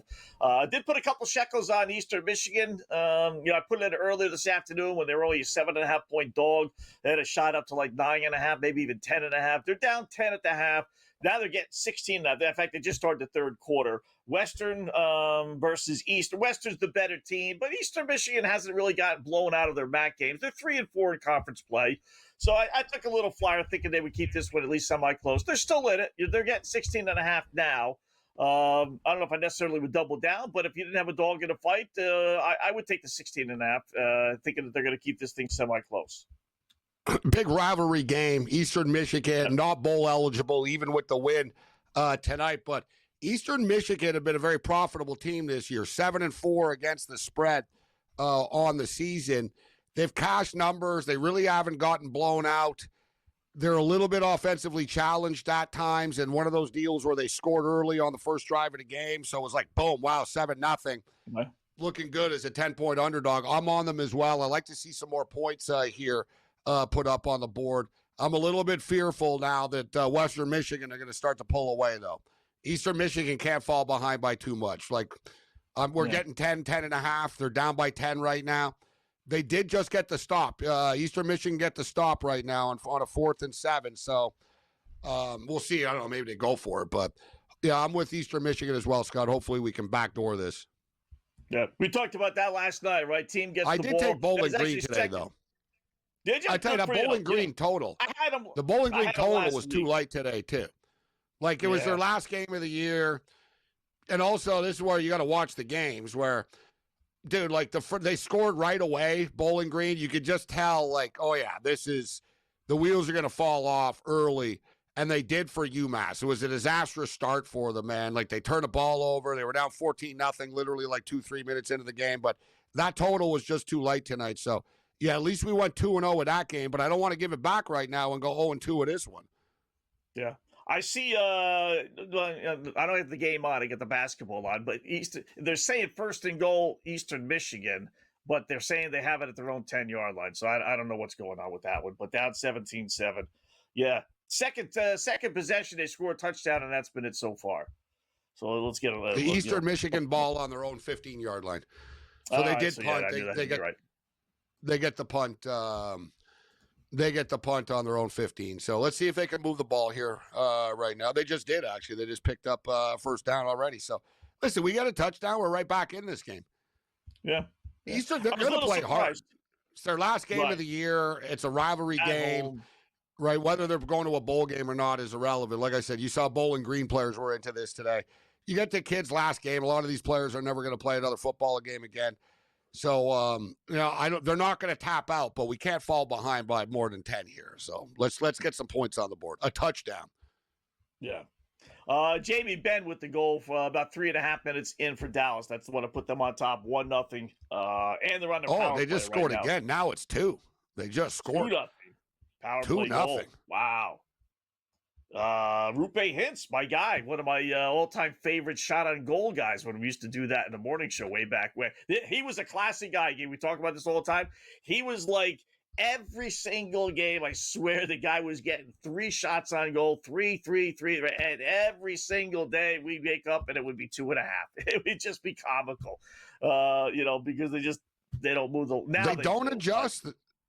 Yeah, they don't. Yeah, they do more now with star players, but the shots on goal market, it is one of the more fruitful markets in the sports betting world, right? Because hockey's not a high volume betting sport. They're not overly concerned with it. Like, they're concerned about Luka Doncic props, and they're aware of like NBA star props and Mahomes and the Cowboys game on Sunday, etc. They're, like, sports books managers are having a meeting. All right, so this is on Thursday, let's set this and, bait people in with these props and let's set this for some stupid odds boost. They're not talking about hockey. Like, you know what I'm saying? Yeah. They're not worried about They're Rupe like, hitting shot on goals. No, that's not exactly. high So, list. hey, boss, that Jason Robertson guy keeps on getting shots on goal for the Stars. It's like, yeah, good for him. Jacob Chikrin. Yeah, whatever. Yeah, it's like, well, whatever, dude. Good for the bettors that are betting it, like, because no one Yeah. cares. You know, like, Yeah. George Kurtz coming up next here on the Grid.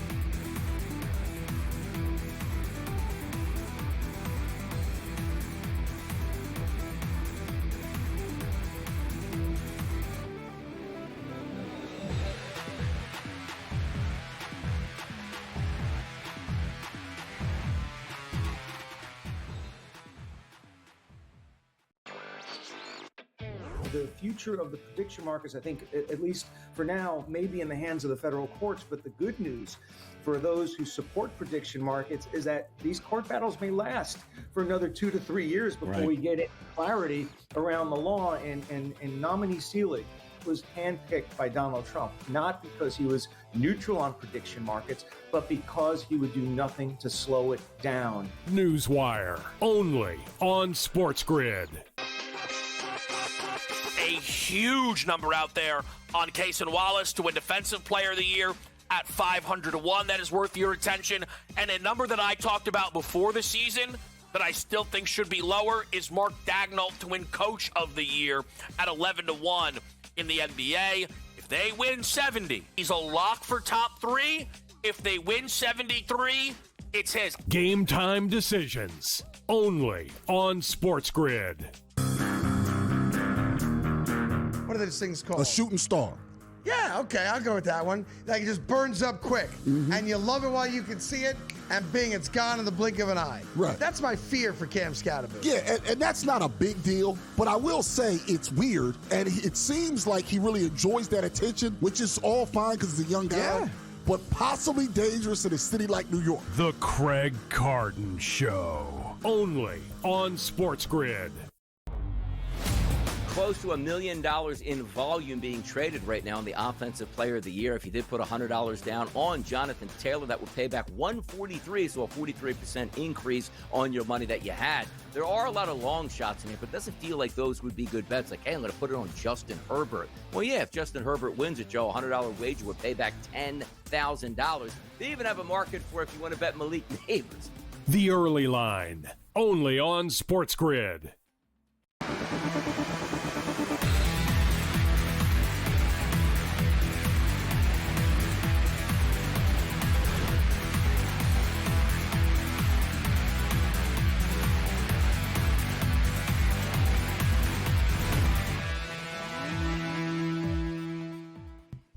All right, welcome back in Game Live, Game Day here on the Grid. Scott and Gabe checking out the action, little NHL, little college football, little NBA, and some college basketball, obviously, as well. So let's bring in a good buddy, Sports Grid host. You see it here all the time on the Grid, Mr. George Kurtz. What's going on, George? Only one hockey game tonight for you, unfortunately.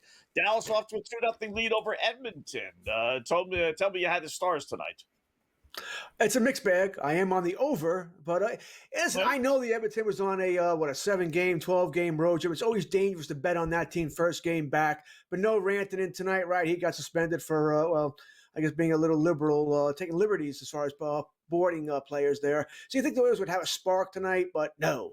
So certainly not early here. So a mixed bag. I'm on the over, plus money there on 6.5, and I took the Edmonton Oilers as well here. So it is what it is. I thought they would have a spark too. They just don't. Like they just don't have that switch. But they can't win. They can't string together 2 wins in a row. This team. They've done it like once this year. They beat Columbus and Philadelphia in back-to-back games, and then they lose, then they win, then they lose, win. Now they're about to lose again. This is quite the little free fall that the Oilers are on. But it isn't. They're 4-4 and 1-1 in their last 10 games, but. When you play 500 hockey guys in the NHL, you fall behind in the standings. Like, you can't just get – everybody gets a point every game. Like, you know what I mean? Like, being 10-9, you're out of the playoffs right now if you're Edmonton. Can you imagine if Edmonton and Toronto don't make the playoffs? Would be unbelievable, right? Canadian media won't know what to talk about. Like, they'll have to find Ottawa for the first time. Like, where's Ottawa? Like, we've never covered the Senators before. It sounds crazy, guys. They might be the best Canadian team. They're best. They might be the best Canadian team if you think about it. Like the Canucks. The Canucks are like whatever, dude. Canucks are a 500 team. The Flames suck. The you know what? The Canadians are pretty good, but the Senators are sort of right there. The Leafs Dallas suck. scores again. 3-0. Oh boy. Oh well. They can't keep the puck out of the net. Well, that's always going to be their problem, right? But there's nothing they can do. They can't afford to go out. Who's trading them a better goaltender than Skinner? No one's trading them a better goaltender. They don't have anybody in their system. So there's no goalies available. Right. This is a problem that had to be handled during the offseason, not now. You know, they're sort of screwed here with Skinner and whoever else they're going to put in there behind them there. Yeah, but it's not. It's not just the goalies. It's the defensemen. It's their style of play. It's everything. It's a collective team effort, right? That they're doing this. But yeah, wow. Dallas, man, dangerous team, just rolling along right now, even without Rantanen. The good news for Edmonton is they're only 4 points out of a playoff spot. They're only 4 points out of first place in their division. They've got 25 points. The Anaheim Ducks, who lead the division, have 29. Right. Now, granted, Edmonton's played 2 more games, so there's that as well here. But they're far from dead because, Gabe just said it, everyone gets a point every game here. You may lose ground, but you don't lose a lot of ground in the NHL. Parity is rampant outside of the Colorado Avalanche. All right, so where's the concern level then? Not high on a scale of 1 to 10, a 7, 6? Making the playoffs, I don't think they roll that concern. Winning the cup, it's not going to happen with Skinner. It's just not, and I don't see that getting better at the trade deadline. Gabe and I already said it. There's no one out there to grab. You know, what goaltender is going to come out there and be that much better? That's going to save your season here. So I think they'll fix it. Edmonton has shown the past couple of years, we can play crap hockey in October, November, maybe even part of December. We'll turn it on, right? And they have done that, and I think they'll probably do it again. Too good a team not to. But the only difference this year is that teams like Anaheim, much better. San Jose, much better. That's the thing. Over. And you kind of believe that some of these younger teams will dissipate a bit, but that's the whole thing with the Leafs. I talked last week, and or 2 weeks ago, I say, the Leafs won't make the playoffs, and people kind of whatever. Now it's like minus 170 that they won't because, dude, they have 9 teams ahead of them. So it's like, all right, let's say the Leafs win 4 or 5 in a row. Well, what if one of these, one of the 9 teams ahead of you wins 4 in a row again? You have, once you dig yourself a hole, you have too many teams to pass. And when everybody gets a point with this regulation, you know what I mean? The loss in overtime and blah, blah, blah. The NHL is the hardest sport. Yeah, dude. Yeah, people don't realize it, Scott. Like the Leafs, this is a disaster, bro. Like, look where they are. Look at all the teams in the wild card standings that they have to pass. Everybody in the league. Last place in the Eastern Conference.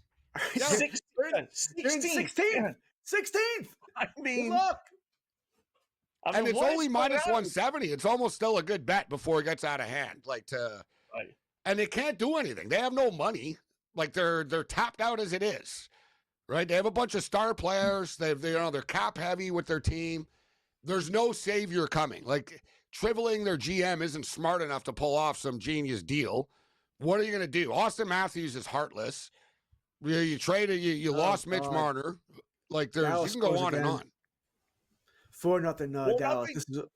This is all. I'm going to get my over. It's the first period. Oh my goodness, the fans must be just killing them. Wait. Maybe not.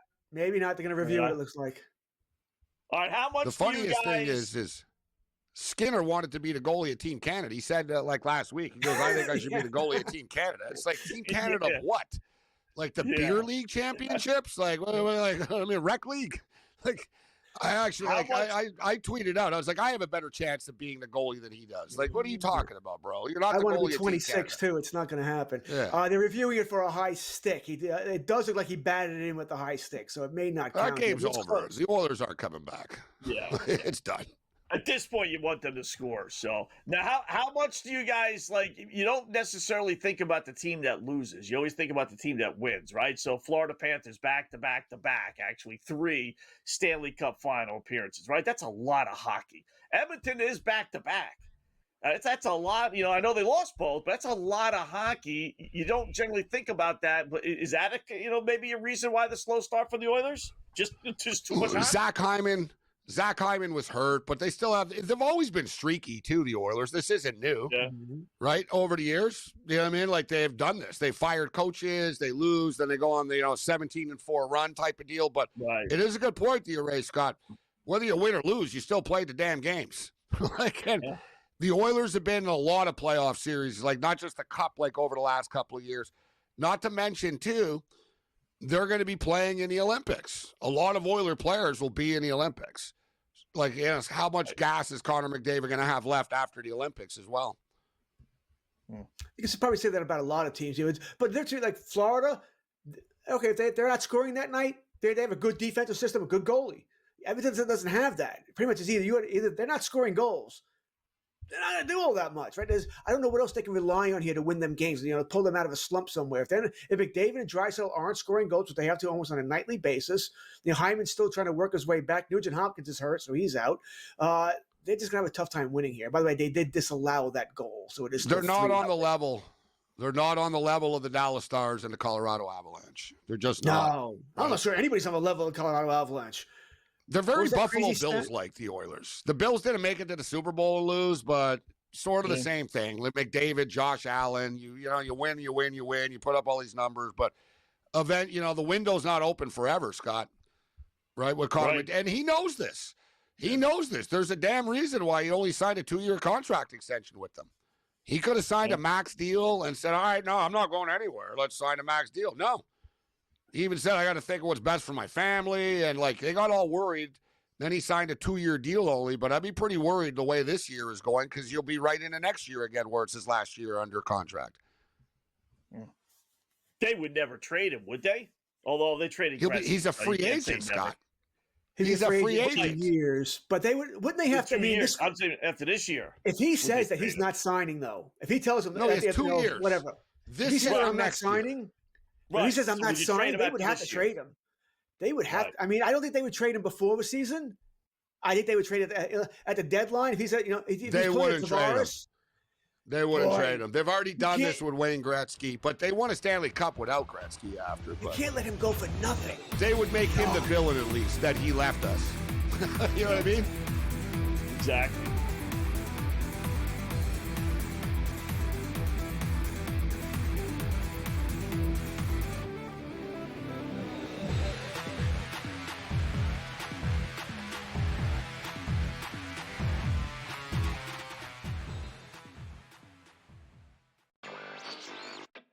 The future of the prediction markets, I think, at least for now, may be in the hands of the federal courts. But the good news for those who support prediction markets is that these court battles may last for another 2 to 3 years before we get clarity around the law. And nominee Seelig was handpicked by Donald Trump, not because he was neutral on prediction markets, but because he would do nothing to slow it down. Newswire, only on SportsGrid.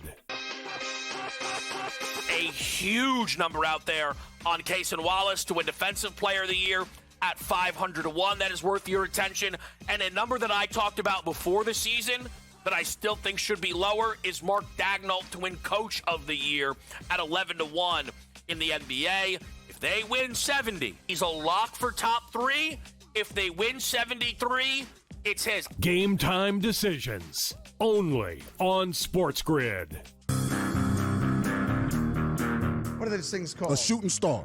Yeah, okay, I'll go with that one. Like it just burns up quick, and you love it while you can see it, and bing, it's gone in the blink of an eye. Right. That's my fear for Cam Scatterby. Yeah, and that's not a big deal, but I will say it's weird, and it seems like he really enjoys that attention, which is all fine because he's a young guy, but possibly dangerous in a city like New York. The Craig Carden Show, only on SportsGrid. Close to $1 million in volume being traded right now in the Offensive Player of the Year. If you did put $100 down on Jonathan Taylor, that would pay back $143, so a 43% increase on your money that you had. There are a lot of long shots in here, but it doesn't feel like those would be good bets. Like, hey, I'm going to put it on Justin Herbert. Well, yeah, if Justin Herbert wins it, Joe, a $100 wager would pay back $10,000. They even have a market for if you want to bet Malik Neighbors. The Early Line, only on SportsGrid.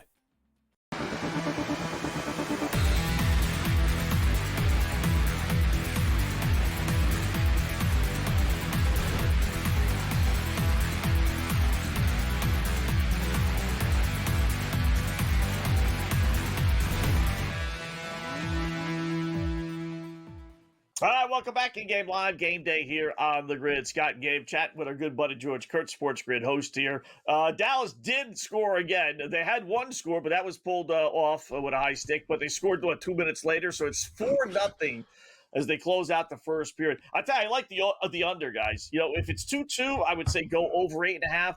But you get a team that has a 4-0 lead. That other team, they just tune out. I don't think they get the 9 goals tonight. No, I would say under 8.5. It's 7.5 right now. I was going to say 7.5. I got a 7.5 minus 155 to the over. Yeah, we're already at 4. I'm with you, Kurtz. I think there'll be goals here. Edmonton are going on the power play right now. They can't quit. Like, people are going to start throwing jerseys on the ice, which is the ultimate insult in hockey. Like, this is like McDavid is going to have a heart attack. People think it's always like a movie and coach, oh, watch out in the locker room and stuff. A lot of times it's quiet, right? I don't know if you guys saw Peyton Manning said that in 20 years in the NFL, he never did one halftime adjustment in his life at halftime. Yeah. Yeah, he told the AMC, you see that? He goes, yeah, people always talk about halftime adjustments. He goes, you know what you do at halftime? You go to the bathroom. He goes, that's what he said.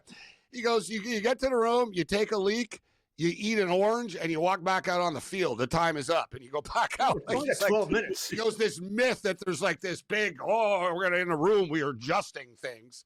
No, the coaches are adjusting as the game goes on, but like this, at half, like they have like 2 hours, some meeting, like, no, guys are taking a piss. Like, that's what's going on at halftime. Like, you know what I mean? They got to take a leak.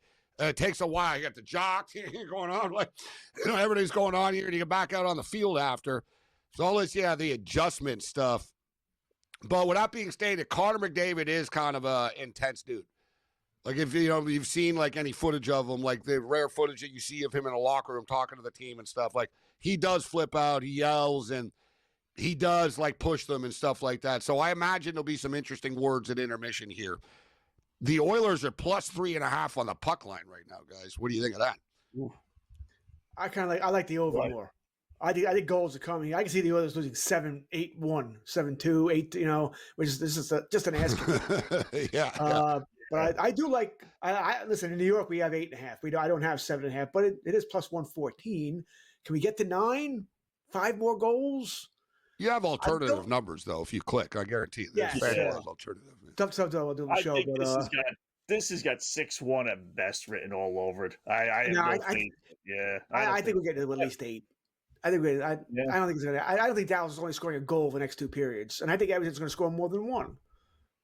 So and they're on the power play, by the way, to start the second period for whatever that's worth.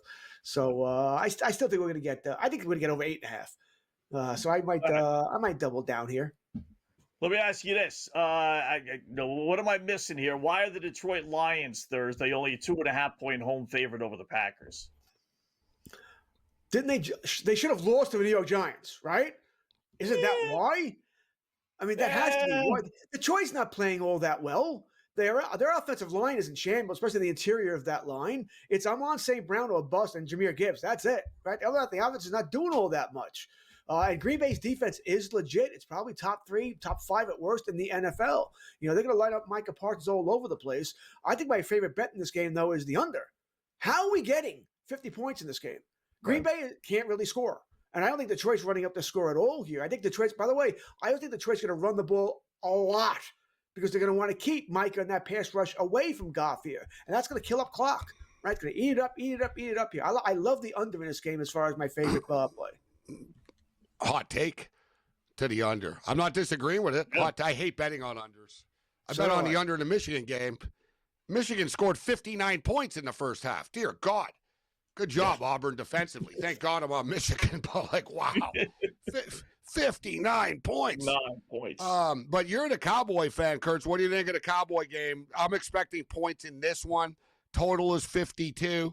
Cowboys have played themselves back into the playoff conversation. They got to keep on winning games. And similar situation with Kansas City. I like Kansas City to beat Dallas in this spot, Kurtz. What do you think? I mean, as a Cowboy fan, it was great to beat Philadelphia. It's a tease, all right? If you do the numbers here, you go by the analytics, Dallas went from 7% chance to make the playoffs to 9%. So they're not making the playoffs. We know that. But that being said, it was good to see them all play well. I think it'll be a close game. I do not think it's going to be a blowout. I don't think we're going to get the over either. I think it's going to be another under. I think 52.5 is way too high in this game. I think they're going to get it very close to Philadelphia, Dallas again. 24-21, 27-21, somewhere around there. So I like the under across the board on Thursday, by the way, which I can't believe I'm saying this here. But one thing about Dak, he's great against the NFC East. This is a big game, right? It's a big game for the Cowboys. There'll be over 50 million people watching. They're expecting all sorts of records to be this isn't a division game. Like you said, Dak's 23-1 now or whatever? 23-1 in his career? It's 20-2, I think, is the record against the NFC East at home. But when it's not the NFC, that's what it was going into last week. So I think it was 20 last week. Yeah, so but now you're playing the Kansas City Chiefs. Big difference. Oh, I think the Eagles are a better team than Chiefs. The Eagles are a division rival, though, that they always played well against. It's different. They had no business winning. Let's face it. They really had no business winning that game. Dallas, right? I mean, you're down 21-0. You should be game over, except the Eagles are, I don't know what the Eagles are. That would be a heck of a How did the Eagles respond, Scott? Dallas Cowboy accomplishment.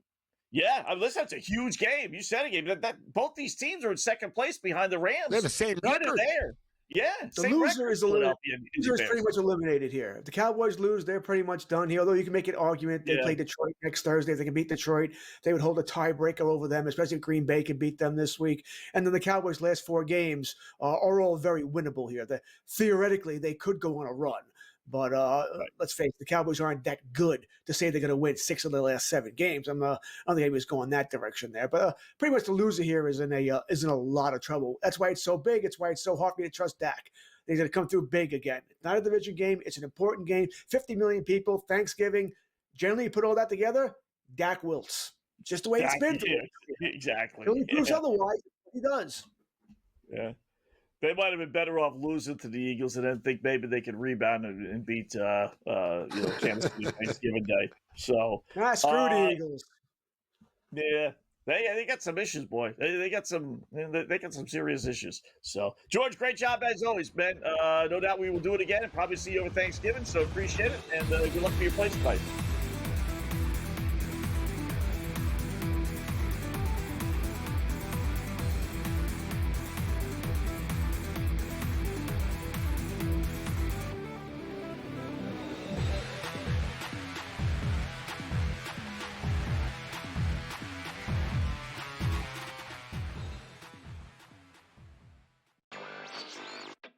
The future of the prediction markets, I think, at least for now, may be in the hands of the federal courts. But the good news for those who support prediction markets is that these court battles may last for another 2 to 3 years before we get clarity around the law. And nominee Seelig was handpicked by Donald Trump, not because he was neutral on prediction markets, but because he would do nothing to slow it down. Newswire, only on SportsGrid.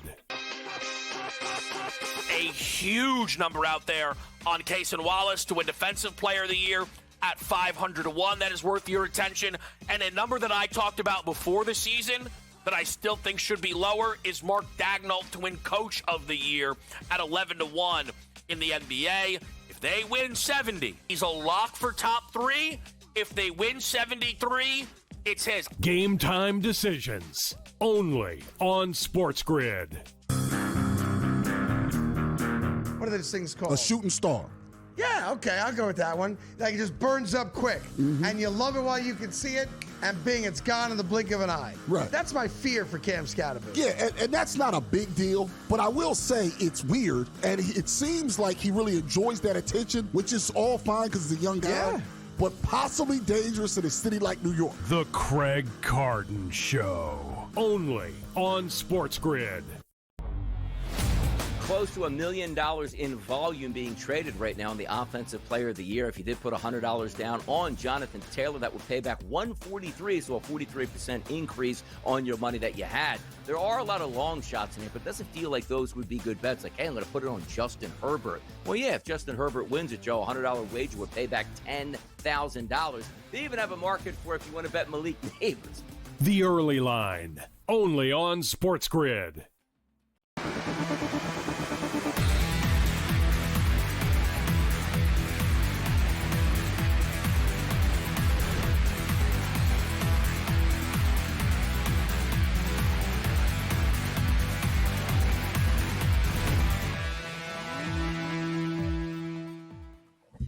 welcome back in Game Live, Game Day here on the Grid. Thanks again, George Kurtz, joining us, talking a little football, a little hockey with him. So just to go back to our original opening pickoff plays here, Gabe, I'm in a position to go 2-2. Philadelphia 76ers, nice effort tonight, boys. They're at home, trailing 108-68. They're down 40 in the third quarter at home.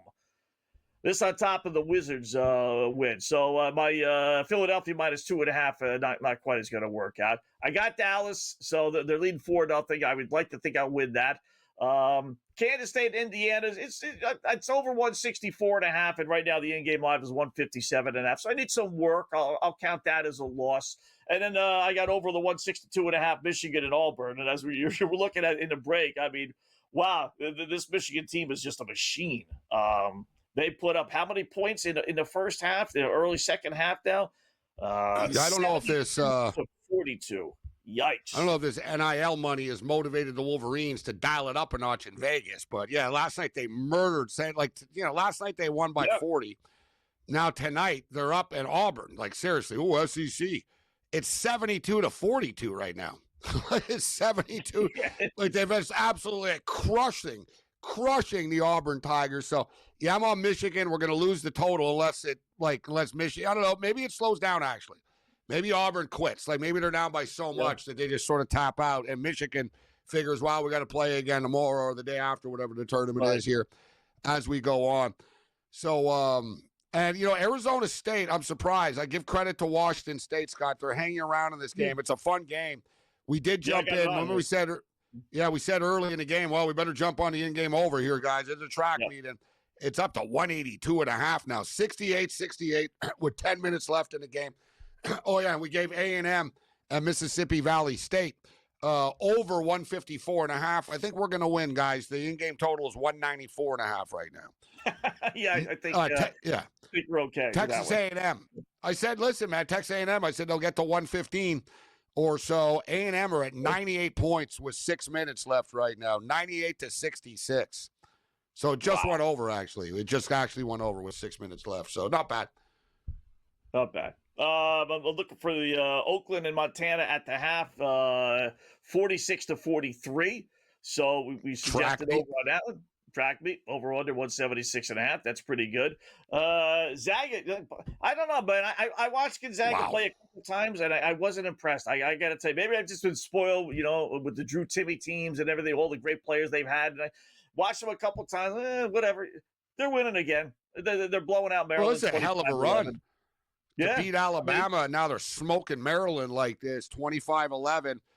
I got the over 157 in this game. I should have just laid the points with the Zags as well. That's why I won't be fearful tonight. I know it sounded scary to you're like 14, 15 in these neutral court games, but same with Alabama and UNLV. So on the way out here, that game's a late-night game, too, for the hardcores.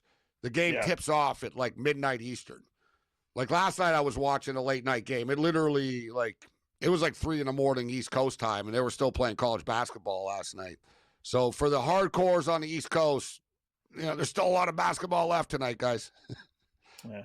I want to see real quickly Alabama game after their losses last year and see how they responded. Because I agree with you. I think a chance to run up the score and really, listen, that's their MO, right? Running guns. So they're not really running up the score. But they lost to Purdue, then they won by 13 against Illinois, ranked Illinois team. They lost to Oregon. Then they beat North Carolina by 15, so pretty good, right? They lost to Ole Miss. Then they beat Kentucky by 5, but I remember that. It was a great, great, great game. So did lose back-to-back against Auburn and Missouri, and then they played Kentucky after that and won by 12. So they do seem to respond a little bit after losses. So, yeah, I think the chance to put a number on UNLV tonight, and they go ahead and do it. They put it keeps going up. It's 14.5 right now. It was 13 and a half. It's creeping up. Everybody's grabbing Bama. Grand Canyon are laying 4 to Utah. Utah been a little bit better than I thought they were going to be. I think this total is a little light at 154.5. We can get there. And you got that Duck San Diego State game in which they're just inviting and, tempting you to take the Oregon Ducks at -2.5 against a team that lost by 40 last night.